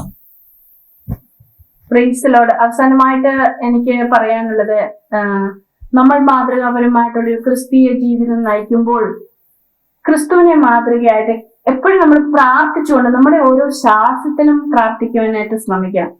പലപ്പോഴും നമ്മൾ ചെന്ന് നമ്മുടെ പ്ലാൻ പോലെ നടക്കാറില്ല. That's okay. പക്ഷെ ക്രിസ്തു എന്നെ അയക്കുന്നിടത്ത് മാത്രം എനിക്ക് പോയാൽ മതി. ക്രിസ്തു എന്നെ കാണിച്ചു തരുന്നവരോട് മാത്രം പറഞ്ഞാൽ മതി. നമുക്ക് ലോകത്തെ മൊത്തം ഒന്നും രക്ഷിക്കാനായിട്ടൊന്നും പറ്റത്തില്ല. നമ്മൾ പറയുന്നതൊക്കെയും ക്രിസ്തുവിലായിരിക്കണം. നമ്മൾ ചെയ്യുന്നതൊക്കെയും ക്രിസ്തുവിന്റെ സ്നേഹത്തിലായിരിക്കണം. ആ സ്നേഹം വരുമ്പോൾ, ആ സ്നേഹം മറ്റുള്ളവർ കാണുമ്പോൾ, അതെ ഇവളൊരു ക്രിസ്ത്യാനിയാണെന്ന് പറയുന്നത് ക്രിസ്തു ക്രൂശിൽ കാണിച്ച സ്നേഹം, അത് നമുക്ക് അത്രത്തോളം ഒന്നും ചെയ്യാൻ പറ്റത്തില്ലെങ്കിലും അല്പമായിട്ടെങ്കിലും ആ സ്നേഹം വാക്കിലും പ്രവൃത്തിയിലും കാണിക്കണം. പിന്നെ അടുത്തതായിട്ട് ഞാൻ മുമ്പേ പറഞ്ഞതുപോലെ തന്നെ ക്രിസ്തുവിനെ നോക്കുക, ക്രൂശിക്കപ്പെട്ടവനായ ക്രിസ്തുവിനെ നോക്കുക. എന്റെ ഇടത്തും വലത്തും ഇരിക്കുന്ന പാസ്റ്റേഴ്സ് ആയിക്കോട്ടെ, ഏത് ക്രിസ്ത്യാനി ആയിക്കോട്ടെ, എങ്ങനെയുള്ളവരായാലും ദാറ്റ്സ് ഓക്കെ, അവരൊക്കെ ഹ്യൂമൻ ആണ്. പക്ഷെ ഞാൻ നോക്കേണ്ട ഒരിടം ക്രിസ്തുവിനെയാണ്. കാരണം എന്നെ ക്രിസ്ത്യാനിയാക്കിയത് ക്രിസ്തുവാണ്. ആ സ്നേഹം എനിക്ക് തന്നത് ക്രിസ്ത്യാനിയാണ്. അല്ലാതെ ഈ ലോകത്തിലെ ക്രിസ്ത്യാനികളെ കണ്ടല്ല ഞാൻ വരേണ്ടത്. ഞാൻ വരുന്നത് ക്രിസ്തു ക്രൂശിക്കപ്പെട്ടവനായ യേശു ക്രിസ്തുവിനെ നോക്കി നമ്മുടെ ഓരോ പാതയും ഓരോ ശ്വാസവും ഓരോ പ്ലാനും നടക്കുവാനായിട്ട് ചില സമയങ്ങളിൽ നമുക്ക് ബുദ്ധിമുട്ടാണ്. ചിലപ്പോൾ നമുക്ക് ഡിലേ ആയിരിക്കും പ്രെയർ. പക്ഷേ ദൈവത്തിന് അതിനൊരു പദ്ധതിയുണ്ട്. അതുകൊണ്ട് ക്രിസ്തുവിൽ വളരുക, ക്രിസ്തുവിൽ ജീവിക്കുക എന്ന് മാത്രമേ എനിക്ക് എല്ലാവരോടും പറയുവാനായിട്ടുള്ളൂ. Price the Lord.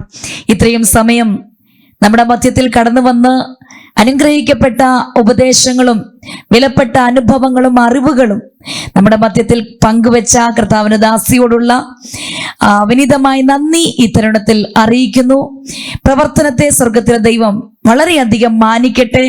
കർത്തദാസനോട് ചേർന്ന് നിന്ന് കർത്താവിന് വേണ്ടി വളരെയധികം അധ്വാനിക്കുവാൻ, കുടുംബമായിട്ട് ഒരു ദീപം പോലെ കർത്താവിന് വേണ്ടി മലമേലിരിക്കുന്ന പട്ടണം പോലെ എരിഞ്ഞു പ്രകാശിപ്പാൻ സർവശക്തനായ ദൈവം നിങ്ങളെയും നിങ്ങളുടെ കുടുംബത്തെയും പ്രവർത്തനത്തെയും അനുഗ്രഹിക്കുമാറാകട്ടെ എന്ന് ആശംസിക്കുന്നു. അവസാനമായി നമ്മെ ശ്രദ്ധിച്ചു കൊണ്ടിരിക്കുന്ന പ്രേക്ഷകർക്കായി പ്രാർത്ഥിച്ച് നമുക്ക് ഈ പോഡ്കാസ്റ്റ് അവസാനിപ്പിക്കാം. പ്രത്യേകിച്ച് ഹോസ്പിറ്റൽ മിനിസ്ട്രി ചെയ്യുന്ന, ആരോഗ്യ പരിപാലന രംഗത്ത് വർക്ക് ചെയ്യുന്ന എല്ലാവർക്കും വേണ്ടി കർത്താവിന് ദാസി പ്രാർത്ഥിക്കുമല്ലോ. ഹല്ലേലൂയ. കർത്താവേ സ്തോത്രം ചെയ്യുന്നു. സ്തോത്രം സ്തോത്രം സ്തോത്രം. അവിടുത്തെ പറ്റി സംസാരിക്കുവാൻ തക്കവണ്ണം, അവിടുത്തെ സ്നേഹത്തെ പറ്റി സംസാരിക്കുവാൻ തക്കവണ്ണം ദൈവം ഞങ്ങളെ ഉപയോഗിച്ച വലിയ കൃപയ്ക്കായിട്ട് നന്ദിയോടെ സ്തോത്രം. അവിടുത്തെ സ്നേഹമാണപ്പാ ഞങ്ങളെ ഇവിടെ ആക്കി തീർത്തത്. ആ സ്നേഹം മറ്റനേകർക്കും വേദനയിലിരിക്കുന്ന, ആശുപത്രിയിൽ കൂടി കടന്നു പോകുന്ന രോഗികളായവരിൽ കർത്താവേ നിന്റെ സ്നേഹം എത്തിക്കുവാൻ ദൈവം അങ്ങനെ ചെയ്യുന്ന എല്ലാവരെയും ഉപയോഗിക്കണമേ എന്ന് പ്രാർത്ഥിക്കുന്നു. വേണ്ടതായ ജ്ഞാനം ഞങ്ങളിൽ മേൽ തരണമേ. ഹോസ്പിറ്റൽ മിനിസ്റ്റർ ചെയ്യുവാൻ കർത്താവെ പലപ്പോഴും ഈ രോഗങ്ങളിൽ കൂടി കടന്നു പോകുമ്പോൾ, ശാരീരികവും മാനസികവുമായിട്ടുള്ള വ്യതയിൽ കൂടി കടന്നു പോകുമ്പോൾ കണ്ണുനീരൊക്കെ വറ്റിപ്പോകുന്ന സമയങ്ങളുണ്ട്. ഈ മരുന്നുകളൊക്കെ ഒന്നും പ്രയോജനപ്പെടാത്ത സമയങ്ങളുണ്ട്. പല പ്രൊസീജിയറുകൾ കൊണ്ടും വേദനിക്കുന്ന അവസ്ഥകളുണ്ട്. പണമില്ലാതെ ബുദ്ധിമുട്ടുന്നവരുണ്ട്. ആഹാരം കഴിക്കാതെ വരണ്ടു പോകുന്നവരുണ്ട്. ഒരു വെള്ളം പോലും ഇറക്കാൻ പറ്റാതെ എന്തോലൊക്കെ ആയിരിക്കുന്ന പല രോഗികളുണ്ട് കർത്താവേ. അവരുടെ ഫ്യൂച്ചർ എന്താണ്, നാളെ എന്താണെന്ന് അറിയാതെ ഭാരപ്പെടുമ്പോൾ ഞാൻ നിന്നെ സൗഖ്യമാക്കുന്ന യഹോവയാകുന്നു എന്നുള്ള ശബ്ദം ഓരോ രോഗികളെയും കേൾപ്പിക്കുവാൻ തക്കവണ്ണം കർത്താവേ നിന്റെ കൃപയെ ഞങ്ങൾ ചോദിക്കുന്നു. അങ്ങനെ മിനിസ്റ്റർ ചെയ്യുന്ന ഓരോ മക്കളെയും യേശുക്രിസ്തുവിന്റെ നാമത്തിൽ ഞങ്ങൾ സമർപ്പിച്ച് പ്രാർത്ഥിക്കുന്നു. അവർക്ക് വേണ്ടതായിട്ടുള്ള ജ്ഞാനവും ബുദ്ധിയും വിവേകവും കൊടുക്കണമേ. അവർ വായി തുറക്കുമ്പോൾ കർത്താവിന്റെ സൗഖ്യം അവരിൽ കൂടി സ്പ്രെഡ് ചെയ്യുവാനും ആശ്വാസം ഓരോ രോഗികളുടെ ഹൃദയത്തിലും ശരീരത്തിലും നിഴലിടുവാനും തക്കവണ്ണം ദൈവകൃപ ഓരോ രോഗികളെ ശുശ്രൂഷിക്കുന്നവരുടെ മേലും ജ്ഞാനം കൊടുത്ത് കർത്താവെ അവരെ സൗഖ്യമാക്കി കൂടെ ഇരിക്കണമേ. വിടുതലിന്റെ ഒരു കരം ഓരോ ശുശ്രൂഷകന്മാരുടെ മേലും നിഴലിടണമേ എന്ന് ഞങ്ങൾ പ്രാർത്ഥിക്കുകയാണ്. അങ്ങനെ ഹോസ്പിറ്റൽ മിനിസ്റ്റർ ചെയ്യുന്ന ഓരോ മക്കളെയും യേശു കർത്താവിന്റെ സന്നദ്ധയിൽ ഞങ്ങൾ ഇപ്പോൾ സമർപ്പിച്ച് പ്രാർത്ഥിക്കുന്ന കർത്താവെ, അവരെ കാണുന്നവരൊന്ന് സൗഖ്യമാകട്ടെ കർത്താവെ. അവരുടെ വാക്കുകൾ കേൾക്കുന്നവരൊന്ന് സൗഖ്യമാകട്ടെ കർത്താവെ. അവർ നിന്നെ അറിയുവാൻ തക്കവണ്ണം കർത്താവെ സ്തോത്രം. കൂടുതൽ കർത്താവെ സ്തുതിക്കുന്നു.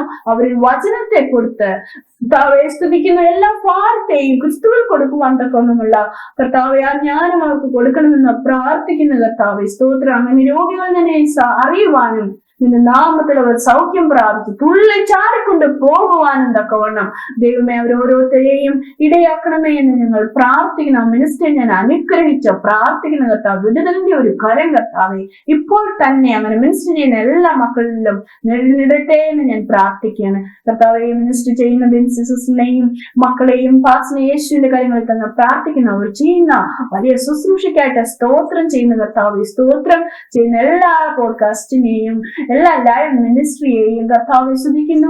ഹിന്ദി, മലയാളം, തമിഴ് എല്ലാ മിനിസ്ട്രിയെയും യേശു കർത്താവിന്റെ കരങ്ങളിൽ തന്നെ പ്രാർത്ഥിക്കുന്ന അനേകരും നിന്റെ സ്നേഹത്തെ അറിയുവാനും ആ സ്നേഹത്തിൽ നിറഞ്ഞുകൊണ്ട് കർത്താവെ അനുഗ്രഹം പ്രാപിപ്പാനും തക്കവണ്ണം ദൈവമിടയാക്കണമേ എന്ന് പ്രാർത്ഥിക്കുന്നു. അടിയനും കർത്താവെ സ്തോത്രം. ഇങ്ങനെ ഒരു മിനിസ്ട്രിയുടെ ഭാഗമാകുവാൻ തക്കവണ്ണം എടുത്തുപയോഗിച്ച വലിയ കൃപയ്ക്കായിട്ട് നന്ദിയോടെ സ്തോത്രം. ഇനിയും കൂടെ ഇരിക്കണമേ, ജ്ഞാനത്താൽ നിറയ്ക്കണമേ. പ്രാർത്ഥന കേട്ടനെ സ്തോത്രം. ക്രിസ്തു യേശുവിന്റെ നാമത്തിൽ തന്നെ. ആമേൻ, ആമേൻ, ആമേൻ. ദൈവം നമ്മെ എല്ലാവരെയും അനുഗ്രഹിക്കുമാറാകട്ടെ. Thank you sister. Echoes of എക്സ്പീരിയൻസിന്റെ ഈ പോഡ്കാസ്റ്റ് ഇവിടെ അവസാനിക്കുന്നില്ല. വീണ്ടും അടുത്ത വിഷയവുമായി അടുത്ത ആഴ്ച നമുക്ക് വീണ്ടും കാണാം.